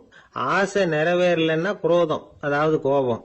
ஆசை நிறைவேறிட்டதுன்னா லோபம், அதாவது பேராசை. பாவத்தை கண்ட்ரோல் பண்ணணும்னா அதுக்கு மெயின் சுவிட்ச் எது அப்படிங்கறது இப்பதான் தெரியுது. அதுக்கு மனுஷன் தெரிஞ்சே தான் தவறு பண்றான் அப்படின்னு பேசிக்கிட்டோமே. அதுக்கு ஒரு உதாரணம். ஒரு ஆளு ஹோட்டல்ல சாப்பிட போனான். சாப்பிட்டு முடிச்சான். எழுந்திரிச்சு முதலாளி கிட்ட பில்ல கொடுத்தான். காசை கொடுக்கல. முதலாளி பணம் கொடுன்னு கேட்டார். இவன் என்கிட்ட பணம் இல்லைன்னா. முதலாளி கொஞ்சம் கூட அலட்டிக்கல. உள்ளே இருந்து ஒரு ஆளை கூப்பிட்டார். இவனை கூப்பிட்டுட்டு போய் இட்லி மாவு ஆட்ட சொல்லுனார். இவனும் கவலைப்படாம உள்ள போயிட்டான். அப்போ அழைச்சிட்டு போற ஆளு கேக்குறான், ஏன் சார் சாப்பிடுறதுக்கு முன்னாடி காசு இல்லைங்கிறது உங்களுக்கு தெரியாதா அப்படின்னு கேக்குறான். தெரியும், காசு இல்லைங்கிறதும் தெரியும், காசு இல்லாம சாப்பிட்டா மாவாட்டணுங்கிறதும் தெரியும் அப்படின்னா அந்த ஆள். அப்படின்னா நீங்க உங்க வீட்லயே சாப்பிட்டு இருக்கலாமே அப்படின்னு கேக்குறான் அவன். அதுக்கு இவர் சொல்றாரு, அது எப்படி, அங்க சாப்பிட்டாலும் நான் இதே வேலையை தானே செய்ய வேண்டியிருக்கும் அப்படின்னாராம். நமக்கு முன்னாடி நமக்கு வேண்டிய ஒருத்தர் ஒரு கிளாஸ்ல நமக்கு பழச்சாறு கொண்டாந்து வைக்கிறாருன்னு வச்சுங்க. உடனே நாம என்ன பண்ணுவோம், எடுத்து கிடுகிடுன்னு சாப்பிட்டுருவோம் அடுத்தவங்க யாரும் வர்றதுக்குள்ள. அதை விட்டுட்டு அதை கொண்டாந்து வச்சவர்கிட்டயே அதோட விலை என்ன அப்படி இப்படின்னு நான் கேட்டுக்கிட்டு இருப்போம். நாம கேட்க மாட்டோம். ஆனா காந்திஜி அப்படி கேட்டாராம். எப்ப தெரியுமா, 1935. அந்த வருஷம் மே மாசத்துல ஒரு நாள் காந்திஜி டெல்லியில இருக்கிறார். அப்ப அவருக்கு 2 டம்ளர் மாம்பழச்சாறு கொண்டாந்து கொடுக்குறாங்க. அதை வாங்குறார். இதோட விலை என்ன அப்படின்னு கேட்டார் காந்திஜி. யாருகிட்ட கேட்டாருன்னா மனுபென் காந்தி கிட்ட கேட்கிறார். அவங்க தான் கொண்டாந்து கொடுக்குறாங்க.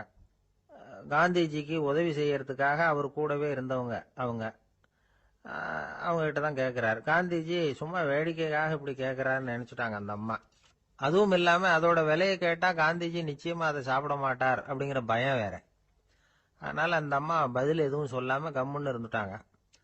கொஞ்ச நேரம் ஆச்சு. அந்த பழச்சாறு வச்ச இடத்துல அப்படியே இருக்குது, வச்ச இடத்துல வச்சபடியே இருக்கு. காந்திஜி அதை சாப்பிடவே இல்லை. மனுபென் காந்தி பார்த்தாங்க. மெதுவா காந்திஜி கிட்ட போய் அதை சாப்பிடுங்களேன் அப்படின்னாங்க. பழச்சாறு விலை என்னன்னு கேட்டேன், அதுக்கு பதில் இல்லை.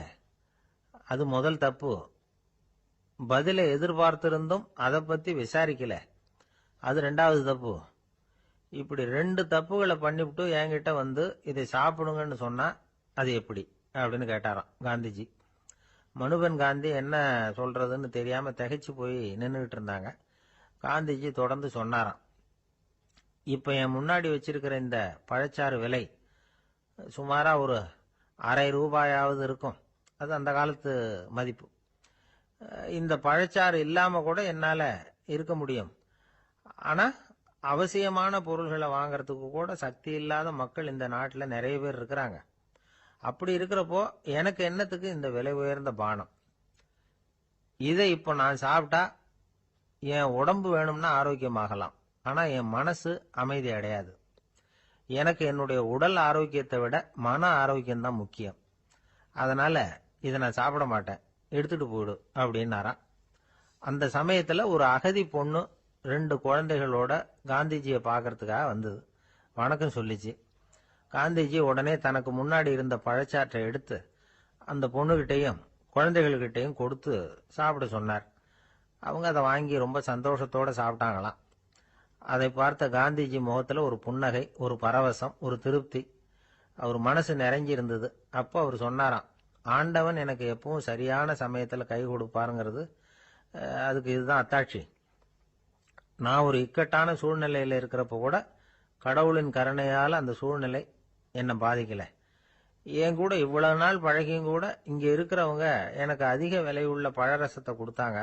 ஆனா சரியான நேரத்துல அதை சாப்பிட வேண்டியவங்களை என்கிட்ட அனுப்பி வச்சு என்ன சந்தோஷப்படுத்தினார் கடவுள், அவருக்கு நன்றி அப்படின்னாராம் மகாத்மா காந்தி. உடல் ஆரோக்கியத்தை விட மன ஆரோக்கியம்தான் எனக்கு முக்கியம்னு சொன்னார் பாருங்க. அதை நாம எல்லாரும் மனப்பூர்வமா இன்னைக்கு சிந்திச்சு பார்க்கணும். இந்த காலத்துல எல்லாரும் அப்படியா நினைக்கிறாங்க? எனக்கு தெரிஞ்ச ஒருத்தர் இருந்தார். தினமும் காலையில ஒரு காபி சாப்பிட உட்கார்ற நேரத்துல பக்கத்து வீட்டுக்காரர் வந்து சேருவார் கரெக்டா. உடனே அவரும் தனக்குன்னு வந்திருக்கிற காப்பியை எடுத்து மனப்பூர்வமா பக்கத்து வீட்டுக்காரர்கிட்ட கொடுத்துருவார். அதுக்கப்புறம் அவருக்காக வேற காப்பி போட்டு கொண்டாந்து கொடுத்தாலும் வேண்டான்னு சொல்லிடுவார். ஆண்டவனா பார்த்து சரியான நேரத்துல அவரை எங்க வீட்டுக்கு தினமும் அனுப்பி வைக்கிறார் அப்படிம்பார். ஏன் அப்படி சொல்றீங்க அப்படின்னு கேட்டோம் ஒரு நாள். அதுக்கு அவர் சொல்றார், எனக்கு என்னோட உடல் ஆரோக்கியம்தான் முக்கியம். இத கடவுள் புரிஞ்சுக்கிட்டு எங்க வீட்டு காப்பியை சாப்பிடுறதுக்கு தினமும் அடுத்த வீட்டுக்காரனை அனுப்பி வைக்கிறார் அப்படின்னார். உங்க பையன் எப்படி சார் இருக்கான் அப்படின்னு விசாரிச்சார் ஒருத்தர். அவன் என்ன சார், எதை சொன்னாலும் காதுல வாங்க மாட்டேங்கிறான், அவன் பாட்டுக்கு போறான் வர்றான் அப்படின்னு சொல்லி அழுத்துக்கிட்டார் அப்பா. பெரியவங்க சொல்றத சின்ன பிள்ளைங்க கேட்கறது இல்லைங்கிறது ஒரு குறை. பெரியவங்க சொல்றது சின்ன பிள்ளைங்க காதுலயே விழறதில்லைங்கிறது ஒரு குறை. இது கொஞ்சம் சீரியஸான விஷயம், கவனிச்சு பார்க்கணும். ஒரு குழந்தைக்கு காது சரியா கேக்குதா இல்லையா அப்படிங்கறத நாம தான் கவனிச்சு பார்த்து கண்டுபிடிக்கணும். அதுவா நம்ம கிட்ட தவழ்ந்து வந்து, அப்பா எனக்கு காது கேட்கல, அழைச்சிட்டு போங்க டாக்டர் கிட்ட அப்படின்னு எல்லாம் சொல்லிட்டு இருக்காது. அது சரி, ஒரு குழந்தைக்கு காது சரிவர கேக்குதா இல்லையா அப்படிங்கறத முன்கூட்டியே நாம தெரிஞ்சுக்கிறது எப்படி? அதுக்கு சில வழி இருக்கு. உங்க குழந்தைய கொஞ்சம் அப்படியே கவனிச்சு பாருங்க. அடிக்கடி ஜலதோஷம், காதுல அரிப்பு ஏற்படுதா, மூக்கு விரிவாகவும், அப்புறம் டான்சில், அடினாய்டு, சத அழற்சி, இது மாதிரி ஏதாவது இருக்கா, வாயிலிருந்து எச்சில் ஒழுகுதா, குழந்தை வாயினால சுவாசிக்குதா, பற்கள் முன்னாடி தள்ளி வளருதா, இதெல்லாம் அதுக்கு அறிகுறி. அப்புறம் இந்த V, B, D, F, D H இப்படி இந்த ஒலிகள் சேர்ந்த வார்த்தைகளை குழந்தை சரியா புரிஞ்சுக்காது. இப்போ உதாரணத்துக்கு பட்டுன்னு சொல்லு குழந்தை அப்படின்னீங்கன்னா அது கட்டுன்னு சொல்லும். அதாவது பட்டு சவுண்டை அதால புரிஞ்சுக்க முடியல. அப்புறம் உங்க குழந்தை உங்களை உறக்க பேச சொல்றானா, அடிக்கடி கேள்வி கேட்கறானா, சாப்பிடுறப்போ கவனம் இல்லாம இருக்கானா, படிப்புல போதுமான முன்னேற்றம் இல்லையா, வகுப்புல சரியா கவனிக்கிறது இல்லையா, இப்படிலாம் இருந்தா ஆரம்பத்திலேயே டாக்டர் கிட்ட அழைச்சிட்டு போய் சிகிச்சையை ஆரம்பிச்சுடலாம், குணப்படுத்தி விடலாம். குழந்தைக்கு காது சரியா கேட்கலன்னா நீங்க செய்ய வேண்டியது என்ன தெரியுமா? அவனுக்கு காது கேட்கலங்கிறதுக்காக அவன் முன்னாடி சத்தம் போட்டு பேசக்கூடாது. மெதுவா சீரா பேசணும், அவனை பார்த்து பேசணும். உங்க உதட்டு அசைவுகள் அவனுக்கு உதவும், அதை பார்த்தே புரிஞ்சுக்குவான். நீங்க வாயில வெத்தலை பாக்கு போட்டுக்கிட்டோ புகை பிடிச்சிக்கிட்டோ பேசக்கூடாது. அப்படி பேசினா அவனால அந்த உச்சரிப்பை சரியா புரிஞ்சுக்க முடியாது. ஒரு வார்த்தையை சொல்றீங்க, அவனுக்கு புரியல அப்படின்னா அதே வார்த்தையை மறுபடியும் சொல்லணும். அவனுக்கு நீங்க முதல்ல சொன்ன வார்த்தை புரியலன்னு நினைச்சுக்கிட்டு மறுபடியும் திருப்பி சொல்றப்போ அதே அர்த்தம் வரக்கூடிய வேற வார்த்தையை சொல்லக்கூடாது. இப்படிலாம் நடந்துகிட்டா அவனுக்கு மன திடத்தை ஏற்படுத்த முடியும். இல்லைன்னா அவனுக்கு தாழ்வு மனப்பான்மை வந்துடும். குழந்தைக்கு காது கோளாறுன்னா ஆரம்பத்திலேயே டாக்டர் கிட்ட அழைச்சிட்டு போனா போதும், குணப்படுத்தி விடலாம். அப்புறம் பார்த்துக்கலாமே அப்படின்னு அலட்சியமா இருந்துட்டாதான் கஷ்டம். சில பேர் கோபத்துல சின்ன பிள்ளைங்க காதை பிடிச்சி திருகிறது உண்டு. இது ரொம்ப தப்பு. காது கையோட வந்துட்டா என்ன பண்றது? ஒரு வேடிக்கை கதை, அது கதை தான், நிஜமா நடந்தது இல்லை, அது மாதிரி நடக்கவும் நடக்காது. ஒரு வேடிக்கைக்காக சொல்லப்படுற கதை. அதாவது ஒரு வீட்டில் அப்பா அம்மாவை பார்த்து சொல்லிட்டு இருக்கார், இதை பாரு, நாளைக்கு காலையில என்னை சீக்கிரம் எழுப்பி விட்டுரு, நான் செங்கல்பட்டு வரைக்கும் போயிட்டு வர வேண்டியிருக்கு அப்படின்னாராம். இத அவங்க பையன் காதுல வாங்கிட்டு இருக்கான். அப்பாவுக்கு சிரமம் வேண்டாமே அப்படின்னு நினைச்சு அவனே காலையில யாருக்கும் தெரியாம எழுந்திருச்சு புறப்பட்டு செங்கல்பட்டுக்கு போட்டான். சாயந்தரமா திரும்பி வந்தான். அப்பா பையனை காணாம அலமோதிக்கிட்டு இருக்கிறார். சாயந்தரமா பையனை பார்த்ததும் எங்கடா போயிட்டு வந்தேன்னு கேட்டார் கோவமா. செங்கல்பட்டுக்கு போயிட்டு வந்தேப்பா, நீ வேணா அலைய வேண்டாமேன்னு அப்படின்னா. எதுக்குடா போனேன்னு அதட்டினார். அதான்ப்பா, நீ நேற்று அம்மா கிட்ட சொல்லிக்கிட்டு இருந்த, அதை காதில் வாங்கினேன், உனக்காக நான் போயிட்டு வந்தேன் அப்படின்னா. உடனே எந்த காதில் வாங்கினேன் அப்படின்னு சொல்லி காதை பிடிச்சி திருகினார். அந்த காது கையோட வந்துட்டுது. இது நடந்து கொஞ்ச நாள் கழிச்சு அந்த அப்பாவும் பையனும் கடத்தெருவில் போயிட்டு இருக்கிறாங்க. எதிரில் ஒரு நாய் ஓடி வந்தது. அதுக்கு 2 காதும் இல்லை. என்ன இது, இந்த நாய்க்குட்டிக்கு 2 காதும் இல்லை அப்படின்னாரு அப்பா. அதுக்கு பையன் சொல்றான், அப்பா அது 2 தடவை செங்கல்பட்டுக்கு போயிட்டு வந்துருவோம் அப்படின்னா. 2 பேர் சுவாரஸ்யமா பேசிட்டு இருக்கிறப்போ குறுக்க புகுந்து தொந்தரவு பண்றதுக்குன்னே சில பேர் இருப்பாங்க. அது ரொம்ப இடைஞ்சலா இருக்கும். இதே மாதிரி மின்காந்தம் கூட குறுக்க புகுந்து தொந்தரவு பண்ணும். கடைசியில் அது ஒரு பெரிய இடைஞ்சல கொண்டாந்து விட்டுரும். சில வீடுகளில் கேபிள் கனெக்ஷன் இல்லாம சில தனியார் டிவி காட்சிகள் தெரியும். அதுக்கு என்ன காரணம்னா இந்த மின்காந்த குறுக்கீடு தான் காரணம். இதைத்தான் சுருக்கமா EMI அப்படின்னு சொல்றாங்க. அதாவது எலக்ட்ரோ மேக்னெட்டிக் இன்டர்ஃபியரன்ஸ்.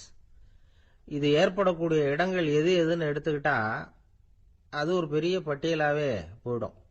இந்த EMI தொந்தரவு கேபிள் டிவியில மட்டும்தான் இல்லை, ராக்கெட் ஏவுதளத்தில் உள்ள ரேடார்கள், அங்க உள்ள சில சக்தி வாய்ந்த தொலைத்தொடர்பு சாதனங்கள், விமான தளங்கள்ல உள்ள ரேடார்கள், கப்பல் தளங்கள்ல பொருத்தப்பட்டிருக்கக்கூடிய சக்தி வாய்ந்த ஆண்டனாக்கள், இப்படி நிறைய சொல்லலாம். காவல் நிலையங்கள்ல பயன்படுத்தப்படுகிற வயர்லெஸ் தொடர்பு சாதனங்கள் கூட ஓரளவுக்கு இந்த மின்காந்த அலைகளை வெளியிடும். நம்ம வீட்டில் உட்காந்துக்கிட்டு ரேடியோ கேட்டுக்கிட்டு இருப்போம் அல்லது டிவி பார்த்துக்கிட்டு இருப்போம். அந்த சமயத்தில் பக்கத்து தெருவில் ஒரு மோட்டார் சைக்கிள் அல்லது காரு, குறிப்பாக பெட்ரோல் இன்ஜின், அது போகிறப்ப அதில் உள்ள மின்காந்த மின்கலத்தில் அதாவது மேக்னட்டோ பேட்டரியிலிருந்து வெளிப்படுகிற மின்காந்த அலை இங்கே டிவியிலையும் ரேடியோவிலையும் கரகரப்பை உண்டு பண்ணும். சரி, இது பெருசா என்ன இடைஞ்சல உண்டு பண்ணிட போகுது அப்படின்னு நாம அலட்சியமா நினைக்கலாம். வயசானவங்களுக்கு மறதி நோயின்னு ஒன்று வரும்ல, அல்ஷமீர், அதாவது மூளையில் உள்ள செல்கள் செயலிழந்து போயிடுறது. அது செய்ய வேண்டிய வேலையை மறந்துடும். மனைவியே எதிரில் நின்னா கூட உன்னை எங்கேயோ பார்த்தது மாதிரி தெரியுதே அப்படின்னு சொல்லிட்டு இருப்பாங்க. அப்படி ஒரு மறதி. இந்த விசித்திரமான நோய்க்கு இதுவரைக்கும் மருந்தே இல்லைன்னு வேற சொல்றாங்க. இந்த மைக்ரோ ஓவன் அப்படின்னு சொல்லக்கூடிய சமையல் அடுப்புகள் கூட மின்காந்த அலைகளை வெளியிடுது. சமயத்தில் சில தொழிற்சாலைகளில் கூட பெரிய விபத்துக்களை இந்த இஎம்ஐ உண்டு பண்ணிவிடும். இதை பற்றி தீவிரமாக சிந்திக்க ஆரம்பிச்சதே ஒரு விபத்துக்கு பிறகுதான். அமெரிக்காவுக்கும் வியட்நாமுக்கும் இடையில போர் நடந்ததே, அந்த சமயம் அமெரிக்காவுக்கு சொந்தமான விமானம் தாங்கி கப்பல் ஒன்று வியட்நாமை தாக்கிறதுக்கு தயாரா ஏவுகணைகளோட கடல்ல நிறுத்தி வைக்கப்பட்டிருந்தது. தற்செயலா அந்த பகுதியில கப்பல் தொலைத்தொடர்பு பகுதிக்கு அருகில ஊடுருவிய இந்த சக்தி வாய்ந்த ரேடியோ அலைகள் ஏவுகணையில இருந்த மின்னணு சர்க்கியூட்டை பூர்த்தி செஞ்சு வச்சுட்டுது. அவ்வளவுதான், ஏவுகணை அங்கேயே வெடிச்சு செதறி போச்சு. 130 பேர் அந்த இடத்திலேயே உடல் கருகி செத்து போட்டாங்க. ஏகப்பட்ட பொருள்கள் நாசம். இந்த விபத்துக்கான காரணம் என்னங்கிறத உடனடியா யாராலையும் கண்டுபிடிக்க முடியல. ரொம்பவும் கடுமையா முயற்சி பண்ணி கடைசியா கண்டுபிடிச்சாங்க, இது இந்த இஎம்ஐ வேலை தான் அப்படின்னு. மின்னணு தொலைபேசிகள் இருக்க, இதுல பேசும்பொழுது நம்ம காதை அதாவது செவியை ஊடுருவக்கூடிய மின்காந்த அலையானது மூளைக்கு போய் அங்க மூளை கட்டிகளை உருவாக்க ஊக்கம் கொடுக்குது அப்படின்னு வேற கண்டுபிடிச்சிருக்கிறாங்க.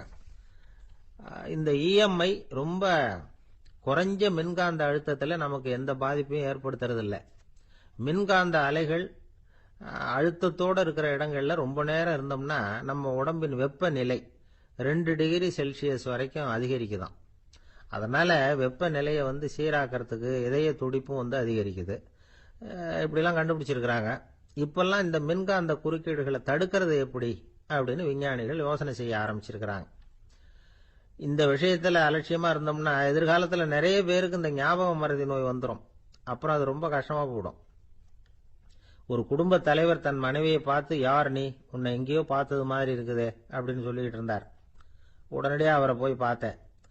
வாங்க டாக்டர்கிட்ட போகலாம் அப்படின்னு. அவர் என்னை தனியாக அழைச்சிட்டு போய் காதோட காதா மெதுவாக சொல்றார், இதை பார்ப்பா, என் கையில் பணம் இல்லாத போகலாம், அப்படி மறதி நோய் வந்துட்டது மாதிரி நடிச்சுக்கிட்டு இருப்பேன், அவ்வளவுதான், அதை நீ கண்டுக்காத அப்படின்னார். ஒரு பூங்கா, அங்க ஒருத்தர் நின்றுட்டு இருக்கிறார். நின்றுகிட்டே ஏதோ ஆழ்ந்த யோசனையில் இருக்கிறார். அந்த பக்கமா இன்னொருத்தர் வந்தார். இவரை கவனிச்சார். என்ன யோசனைன்னு கேட்டார். எப்படி எழுந்திருக்கிறதுன்னு யோசனை பண்ணிட்டு இருக்கிறேன்னாரு. அவர் கேட்டவருக்கு ஒரு மாதிரி ஆயிட்டது. ஏற்கனவே நின்றுகிட்டு இருக்கிற ஒருத்தர் எப்படி எழுந்திருச்சு நிக்கிறதுன்னு யோசிக்கிறாருன்னா அது ஆச்சரியம் தானே. அதுக்கப்புறம் இவர் யோசிக்க ஆரம்பிச்சார், என்ன இவர் இப்படி பேசுறாரு அப்படின்னு. கீழே விழுந்தாதானே எழுந்திருச்சு நிக்க முடியும். அதனால எழுந்திருக்கணும்னு நினைக்கிறவங்க முதல்ல கீழே விழணும். இவர் முதல்ல கீழே விழணும், அதுக்கப்புறம் தான் எழுந்திருக்கிறது எப்படின்னு சிந்திக்க முடியும். இந்த உலகத்துல எல்லாருமே கீழே விழுந்து எழுந்தவர்கள் தான். இப்ப இந்த குழந்தை பருவத்துல கீழே விழாம நடைபயில கற்றுக்கிட்டவங்க யாராவது உண்டா? சின்ன வயசுல ஒரு தடவை கூட கீழே விழல சார், அப்படியே பிறந்தார் வளர்ந்தார் பெரியவர் ஆயிட்டார் அப்படின்னு யாரையும் சொல்ல முடியாது. அதனால மனுஷங்கிறவன் விழுந்து புரண்டு எழுந்துதான் நடக்க கத்துக்கிறான். ஒரு உண்மையை நாம எல்லாரும் புரிஞ்சுக்கணும். இந்த உலகத்துல தவறு செய்யாத மனிதர்களே யாரும் கிடையாது. அப்படி இருக்கிறப்போ எப்போதாவது நாம தவறு பண்ணிவிட்டோம்னா அதுக்காக மனசு உடைஞ்சு போயிடக்கூடாது, வாழ்க்கையில வெறுப்பு வந்துடக்கூடாது. ஒரு தவறு நடந்துட்டுதா அதுக்காக மனசு உடைஞ்சு போடாதீங்க, அதை ஒரு பாடமா எடுத்துக்கங்க. அதே தவறு மறுபடியும் நடக்காம வேணும்னா பாத்துக்கலாம், அது போதும். தடைக்கல்ல படிக்கல்லாம் மாத்திக்கணும். இதுதான் இதுல முக்கியம்.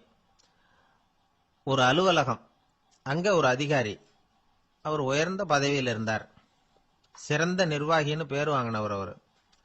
அவர் தனக்கு கீழே வேலை செய்யறவங்க கிட்ட எல்லாம் சொல்லுவாராம், இந்த நிறுவனத்துல நீங்க எத்தனை தடவை வேணும்னாலும் தவறுகள் செய்யலாம், ஆனா ஒரே விஷயம் என்னன்னா ஒரே தவறை மறுபடியும் செய்யக்கூடாது, அது முக்கியம் அப்படின்பாராம். இத மேம்போக்கா பார்த்தா அவர் ஏதோ தன்னுடைய ஊழியர்களை தவறு செய்ய தூண்டுறது மாதிரி தெரியும். ஆனா உண்மை அப்படி இல்லை. இன்னைக்கு என்ன நடக்குது தெரியுமா? அநேகமா எல்லா மனிதர்களுமே ஒரே தவறை தான் மறுபடியும் மறுபடியும் செய்யறாங்க. விளையாட்டு வீரர்கள் ஒரே மாதிரியான தவறுகளை திரும்ப திரும்ப செய்யறது உண்டு. கணக்கு எழுதுறவங்கள பாருங்க, ஒரே தப்ப மறுபடியும் மறுபடியும் செய்வாங்க. அலுவலகம் வருகிறவர்களை கவனிங்க, ஒரு நாள் தாமதமா வந்தா பரவாயில்ல, தினமும் தாமதமா வருவாங்க. இது மாதிரி செய்த தவறையே திரும்ப திரும்ப செய்யறதுக்கு என்ன காரணம் அப்படின்னா, சோம்பல், ஞாபக மறதி, கவனக்குறைவு, தன்னுடைய திறமை பேர்ல அளவுக்கு மீறிய நம்பிக்கை, இப்படி இதுல ஏதாவது ஒரு காரணமா இருக்கலாம் அப்படிங்கிறாங்க இது பற்றி ஆய்வு செய்கிற வல்லுநர்கள். ஒரு தடவை செஞ்ச தவிர மறுபடியும் செய்யறது இல்லைன்னு முடிவு செஞ்சுக்கிட்டு அதை செயல்படுத்த கத்துக்கணும். அது போதும், வாழ்க்கை வெற்றிகரமா அமையும் அப்படிங்கிறாங்க அந்த அனுபவசாலிகள். அதனால வெற்றிகரமா வாழ்க்கையில நடைபோட விரும்பும் இளைஞர்கள் தவிர்க்க வேண்டியது என்னன்னா, முதல்ல சோம்பலை தவிருங்கள், சுறுசுறுப்பாக இயங்குங்கள் அப்படிங்கறது அவங்க அறிவுரை. ரெண்டாவது ஞாபக மறதி, எந்த செயல்லையும் ஈடுபாடு வேணும், அக்கறை வேணும். மூணாவது கவனக்குறைவு, எதையும் அலட்சியப்படுத்தக்கூடாது. நாலாவது என்னால முடியாதது எதுவுமே கிடையாது அப்படிங்கிற அளவுக்கு மீறிய நம்பிக்கை, அது ஆபத்துல கொண்டு போய் விட்டுரும். அதனால முதல் தவறு உங்களுக்கு ஒரு பாடமா அமையணும். ஒரு மனிதர், அவர் தன்னுடைய 2 காதுலையும் கட்டு போட்டுக்கிட்டு வந்தார். அவருடைய நண்பர் அதை கவனிச்சுட்டார். என்ன சார் ஆச்சு, 2 காதுலையும் கட்டு போட்டுருக்கீங்களே அப்படின்னு விசாரிச்சார். ஒண்ணுமில்ல சார், வீட்டுல ரொம்ப ஆர்வமா டிவியில கிரிக்கெட் மேட்ச் பார்த்துக்கிட்டு இருந்தேன். அப்போ என்னுடைய மனைவி துணிகளுக்கு அயன் பண்ணிட்டு இருந்தாங்க. அயன் பாக்ஸை அப்படியே வச்சுட்டு அடுப்பங்கரைக்கு போயிட்டாங்க. அந்த சமயம் பார்த்து டெலிபோன் பண்ணி அடிச்சுது. அவசரமா ஓடி போய் அதை எடுத்து காதுல வச்சேன். அப்பதான் தெரியும் அது அயன் பாக்ஸுங்கிற விஷயம். சூடா இருந்ததா, சுட்டு விட்டுது அப்படின்னாரு. ஒரு காது சரி சார், 2 காதும் ஏன் அப்படி ஆச்சு அப்படின்னு கேட்டார். அதே ஆளு மறுபடியும் போன் பண்ணா சார் அப்படின்னாரு இவர் எவ்வளவு தூரம் யோசிச்சிருப்பாரு பாருங்க. அதனால ஒரு தவறு மறுபடியும் நடக்கக்கூடாது. முதல் தவறு உங்களுக்கு ஒரு பாடமாக அமையட்டும் அப்படிங்கிறது தான் இதுல இருந்து நாம தெரிந்து கொள்ள வேண்டிய கருத்து. அதனால தவறுகள் அதெல்லாம் தடைக்கெல்லாம் நினைக்க வேண்டாம், படிக்கெல்லாம் நினைப்போம். அப்படி நினைச்சோம்னா வாழ்க்கையில வெற்றி நிச்சயம். ஒரே ஒரு ஊர், அந்த ஊருக்கு பேரு கொடையாளிப்பட்டி. அந்த பேருக்கு தகுந்த மாதிரி தான் அந்த ஊர் மக்களும். யார் என்ன கேட்டாலும் இல்லைன்னு சொல்லாம கொடுப்பாங்க. கொடையாளிகள் நிறைந்த ஊர். இனாமா மட்டும் இல்ல, கடனாவும் பணம் கொடுப்பாங்க. யாருக்காவது அவசரமா பணம் தேவைப்பட்டதுன்னு வச்சுக்கோங்க, அந்த ஊருக்கு போய் வாங்கிக்கலாம். பத்திரம் தேவையில்லை, சாட்சி தேவையில்லை, ஜாமீன் தேவையில்லை, எந்த உத்தரவாதமும் கேட்காம பணம் கொடுத்துருவாங்க. நம்மால் ஒருத்தனுக்கு பணம் தேவைப்பட்டது, சொந்த பந்தம்லாம் கேட்டு பார்த்தா யாரும் கொடுக்கற வழியா தெரியல. எல்லாரும் அவங்கவுங்க சௌரியத்தை பாக்குறவங்க, அடுத்தவங்க சௌரியத்தை பத்தி கவலைப்படாதவங்க. இவன் எல்லாரையும் கேட்டு பார்த்துட்டு சோர்ந்து போய் உக்காந்துட்டான். அந்த நேரம் தான் கொடையாளிப்பட்டியை பத்தி கேள்விப்பட்டான். அப்படி ஒரு ஊர் இருக்கிறது தெரிஞ்சதும் அந்த ஊருக்கு வழி கேட்டுக்கிட்டு ஒரு நாள் புறப்பட்டு போனான். வயல்காட்டு வழியா போக வேண்டியிருந்தது. மெதுவா நடந்து ஊர் எல்லைக்கு வந்துட்டான். 2 பக்கமும் விவசாய வேலைகள் மும்முரமா நடந்துகிட்டு இருக்குது. ஏறு உழுதுகிட்டு இருக்கிறாங்க. அப்ப அங்க ஒரு ஆளை பாம்பு கடிச்சுட்டுது. பக்கத்துல வேலை செஞ்சுக்கிட்டு இருந்தவங்க ஓடி வந்தாங்க. அவசரமா செய்ய வேண்டிய முதல் உதவியெல்லாம் செஞ்சு பார்த்தாங்க, பலன் இல்லை. அந்த ஆள் செத்து போட்டான். அவன் செத்து விட்டான்னு தெரிஞ்சதும் அவனை தூக்கி வரப்பு மேல போட்டுட்டு எல்லாரும் அவங்கவுங்க வேலையை கவனிக்க ஆரம்பிச்சுட்டாங்க. அங்க ஒரு ஆளு இவனை பார்த்து சொன்னான், ஐயா, நீங்க போற வழியில இவன் சொந்தக்காரன், இவனுக்கு சோறு கொண்டுகிட்டு வருவான், இவன் இங்க செத்துட்டான்னு அவன்கிட்ட சொல்லிவிடுங்க அப்படின்னா. இவனுக்கு ரொம்ப ஆச்சரியம். என்னடா இது, பாம்பு கடிச்சுட்டுதுன்னதும் பதறி அடிச்சுக்கிட்டு ஓடி வந்தாங்க, செத்துட்டான்னதும் பேசாம தூக்கி போட்டுட்டு போயிட்டாங்க அப்படின்னு நினைச்சுக்கிட்டே நடந்து போறான். எதிரில் சோறு கொண்டுகிட்டு ஒரு ஆள் வந்தான். இவன் விவரத்தை சொன்னான். அங்க உங்க சொந்தக்காரன் பாம்பு கடிச்சு செத்து போட்டான் அப்படின்னா. அவன் கொஞ்ச நேரம் அமைதியா நின்னான். அதுக்கப்புறமா அங்கேயே வரப்புல உட்காந்து கொண்டுகிட்டு வந்த சோத்தை தானே சாப்பிட்டு முடிச்சான்.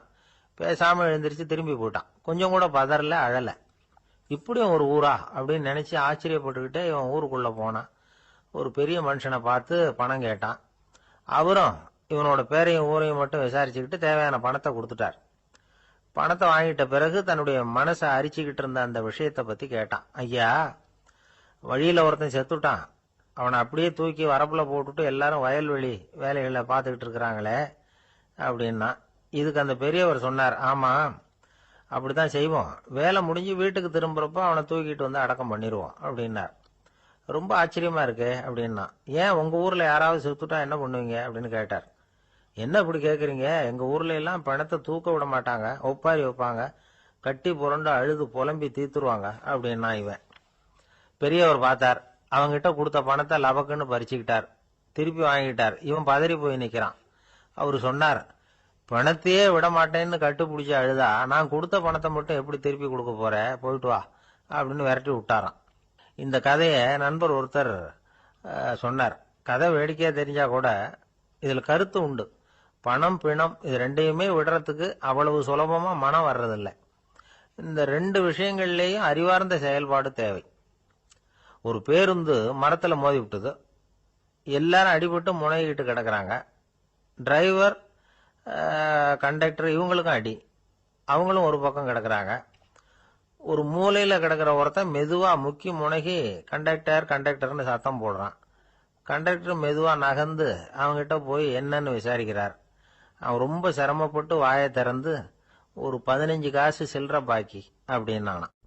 ஒருத்தர் இருக்கார், நல்ல உத்தியோகத்துல தான் இருக்கிறார், ஆனா எப்ப பார்த்தாலும் முகத்தை வெறுப்பா வச்சிருப்பார், அப்படியே வருவார் போவார். ஏன் சார் இப்படி இருக்கிறீங்க அப்படின்னு விசாரிச்சோம். ஏன்டா இந்த வேலைக்கு வந்தோம்னு இருக்கு சார் அப்படின்னார். உங்க வேலை உங்களுக்கு பிடிக்கலையா அப்படின்னு கேட்டோம். இல்லைன்னார். இப்படிப்பட்டவங்க வெற்றிகரமான வாழ்க்கை வாழ முடியாது. இது நிபுணர்கள் கருத்து. வேலையை நேசிக்க தெரிந்தவர்கள் வெற்றி பெறுவார்கள் அப்படிங்கிறாங்க அவங்க. எந்த துறையா இருந்தாலும் சரி, அந்த துறையில வெற்றிகரமா இருக்கிறவங்கள விசாரிச்சு பாருங்க.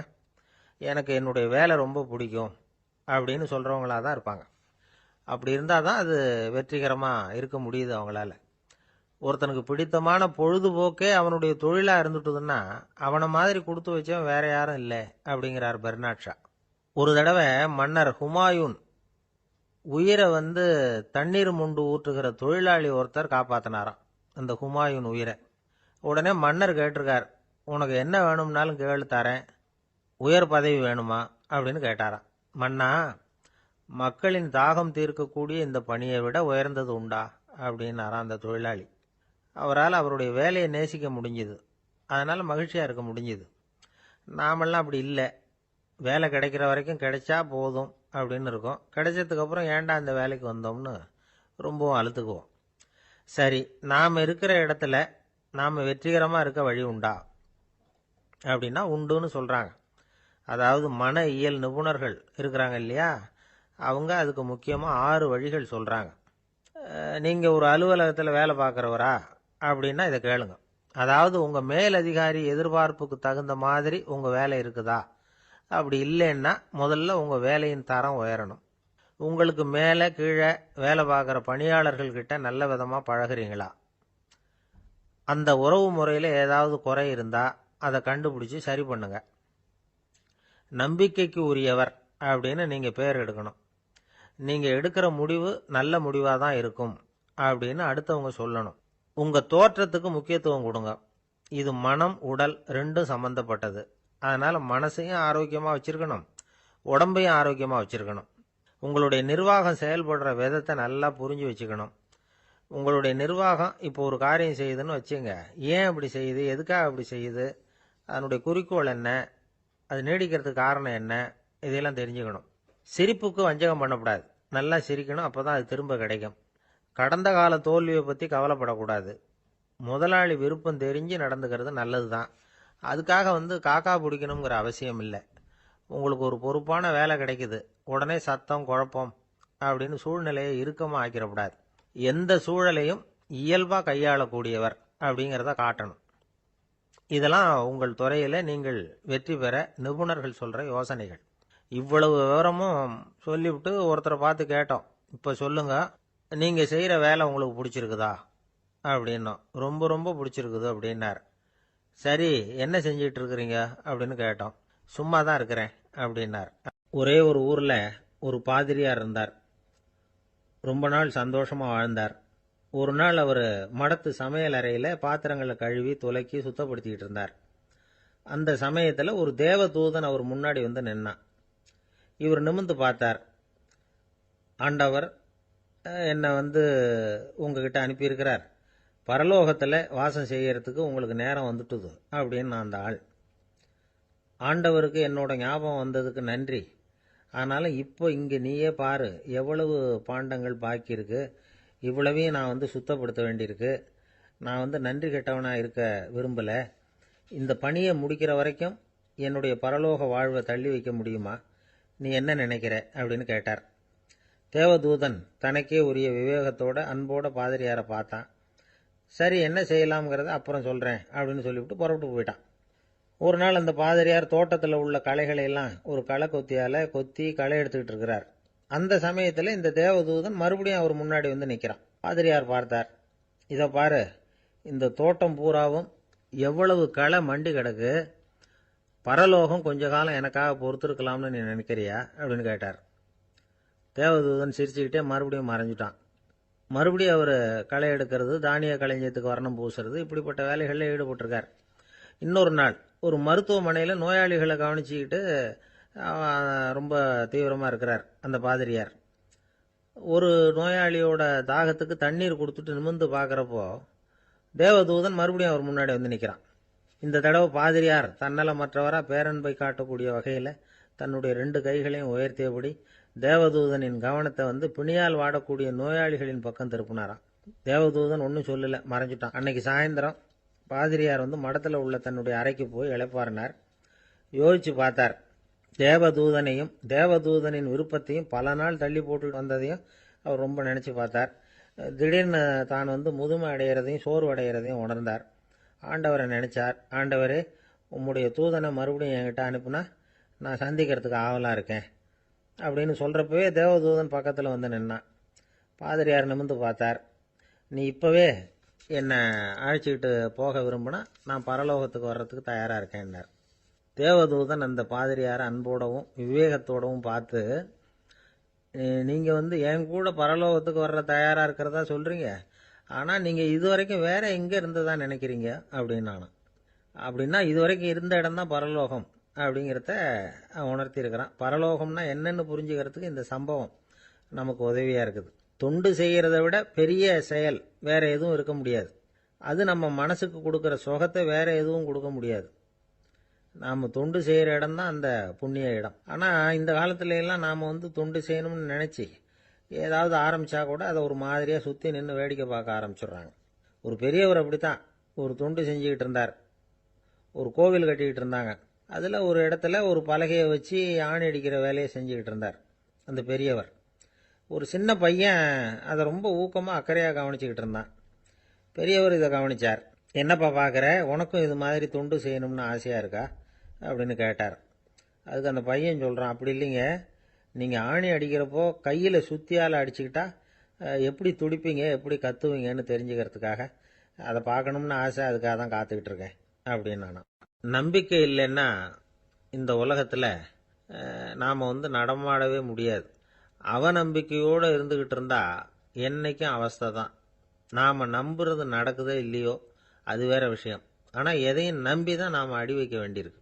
வேற ஒன்றும் வேணாம், ஒரு லாட்ரி சீட்டு வாங்குகிறோம், அது எங்கே நமக்கு விழப்போகுது அப்படிங்கிற அவநம்பிக்கையோடவா வாங்குகிறோம்? பரிசு நமக்கு தான் அப்படிங்கிற நம்பிக்கை உள்ளூர இருக்கிறதுனால தான் அதை வாங்குகிறோம். இருந்தாலும் முடிவு வேற மாதிரி ஆயிடுது. அதுக்காக மனசு சோர்ந்து போகிறதில்ல, அடுத்த மாதமும் சீட்டு வாங்குகிறோம். இந்த நம்பிக்கை தான் மனித வாழ்க்கைக்கு ஆதாரம். ஒரு கடையில் போய் டீ சாப்பிட்றீங்க, அந்த டீ நல்ல டீ தானா, அதில் விஷம் கலந்துருக்குமா அப்படிங்கிற சந்தேகம் வந்துட்டுதுன்னு வச்சுங்க. அதுக்கப்புறம் அதை எப்படி நீங்கள் சாப்பிட முடியும்? நம்பி தான் சாப்பிட்ணும். ரயில் ஒழுங்காக போய் சேருங்கிற நம்பிக்கை இருக்கிறதுனால தான் அதில் ஏறி உட்காடுறோம். லெட்டர் ஒழுங்காக போய் சேருங்கிற நம்பிக்கை இருக்கிறதுனால தான் பெட்டியில் போடுறோம். சரி, நம்ம கதையெல்லாம் நம்மளோட இருக்கட்டும்.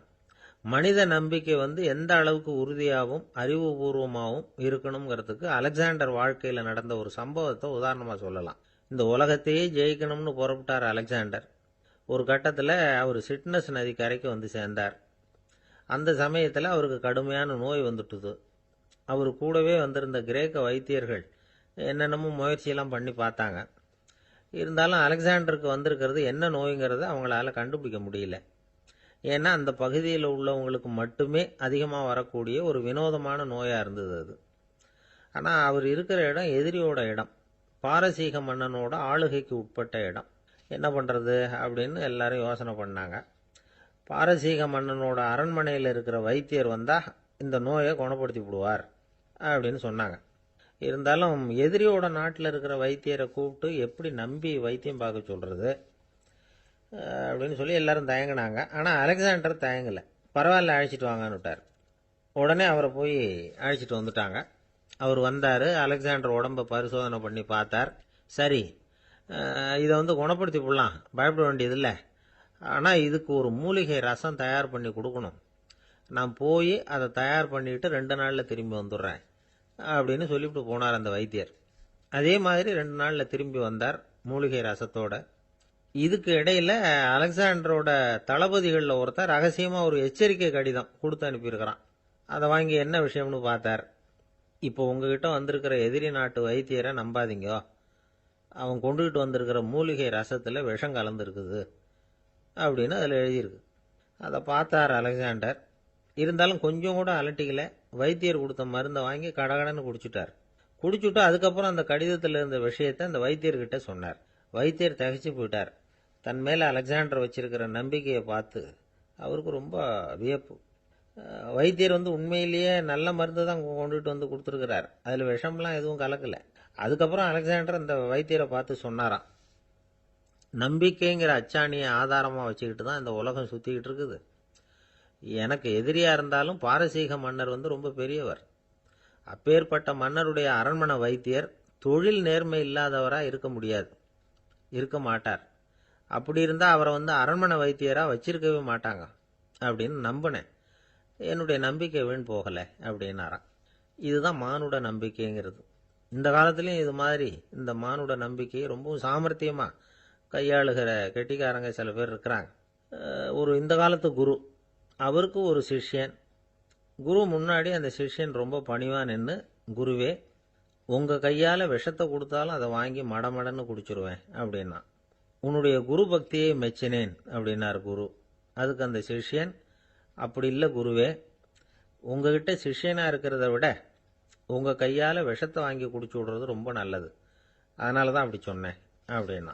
ஒருத்தர் முகத்தை தொங்க போட்டுக்கிட்டு ஒரு மாதிரியாக வந்தார். என்ன விஷயம்னு விசாரித்தேன். என்னுடைய நண்பன் ஒருத்தங்கிட்ட கருத்து வேறுபாடு, இனிமேல் நமக்குள்ளே எந்த சம்மந்தமும் வேணாம்னு நட்பை முறிச்சிட்டு வந்துட்டேன்னா. நண்பர்கள்னு இருந்தால் கருத்து வேறுபாடு வரத்தான் செய்யும்னு. கருத்து வேறுபாடு வராமல் இருக்கிறதுக்கு ஏதாவது வழி உண்டா அப்படின்னு கேட்டாங்க. அதை பற்றி நிபுணர்கள் சில யோசனைகளை சொல்லியிருக்கிறாங்கன்னு. முதல் விஷயம் என்னென்னா, உங்கள் நண்பனுக்கு ஒரு செய்தி சொல்லணும்னா அதை நீங்களே நேரடியாக சொல்லுங்கள், அல்லது உங்கள் கைப்பட கடிதம் எழுதுங்க. அதாவது நேரடி தொடர்பு முக்கியம். அதை விட்டுட்டு இன்னொருத்தர் மூலமாக நண்பர்களுக்கு செய்தி அனுப்புனா நீங்கள் சொல்கிற செய்தி அப்படியே போய் சேராது, அது சேதமாயிடும். அதை கூட்டி குறைச்சி சொல்லிவிடுவாங்க, அது குழப்பத்தில் கொண்டாந்து விட்டுரும். இது ஒரு யோசனை. ரெண்டாவது யோசனை என்னன்னா, நீங்கள் ஒரு நல்ல காரியத்தை செய்யும் பொழுது உங்கள் நண்பரையும் சேர்த்துக்குங்க, அவருக்கும் அதில் ஒரு ஈடுபாட்டை உருவாக்குங்க. மூணாவது யோசனை, நம்ம பக்கத்தில் இருக்கிற நண்பர் மகிழ்ச்சி அடைகிற மாதிரி ஏதாவது செய்யணும். சின்ன சின்ன செயல்களாக இருந்தாலும் பரவாயில்ல, அவர் நமக்கு எதுவும் செய்யலையே, நாம் எதுக்கு செய்யணும் அப்படின்னு நினச்சிக்கிட்டு இருக்கக்கூடாது.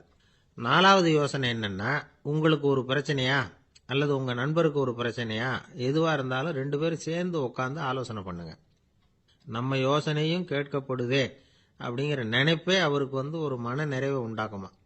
5வது யோசனை, உங்கள் நண்பர் ஏதோ ஒரு காரியத்தை செய்கிறார், நீங்கள் உடனே அவசரப்பட்டு நீ செய்கிறது தப்புன்னு தீர்ப்பு சொல்லக்கூடாது.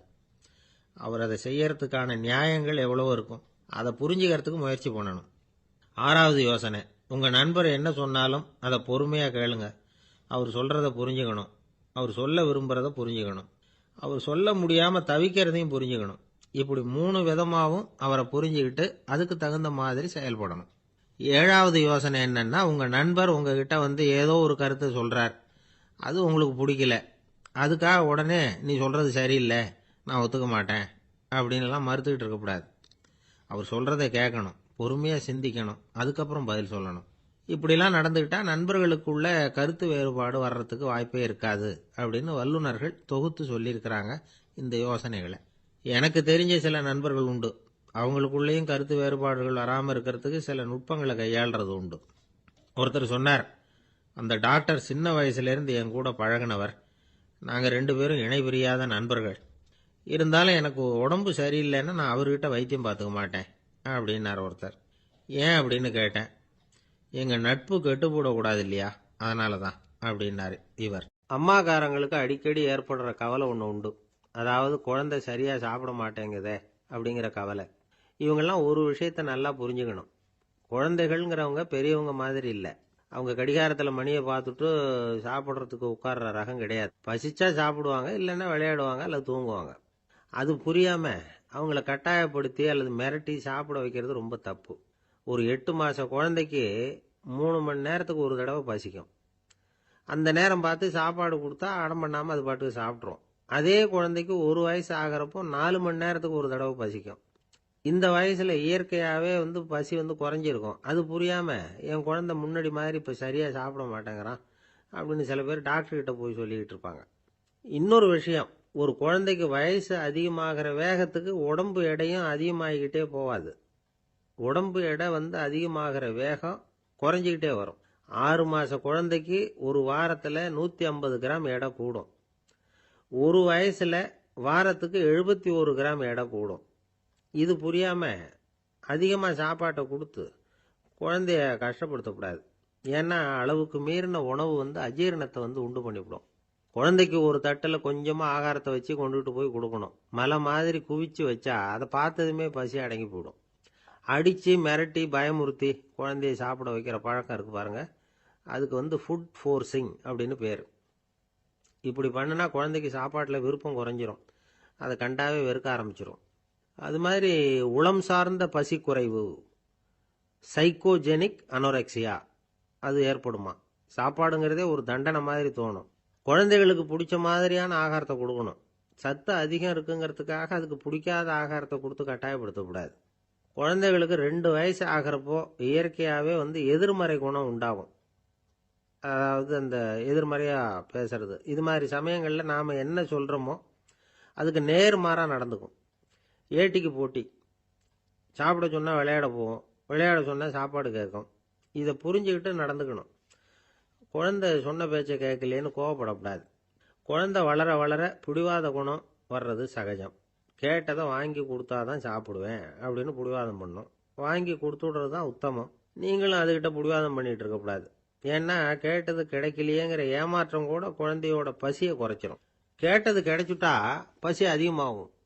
கொடுத்ததை மலமலன்னு சாப்பிட்றோம்.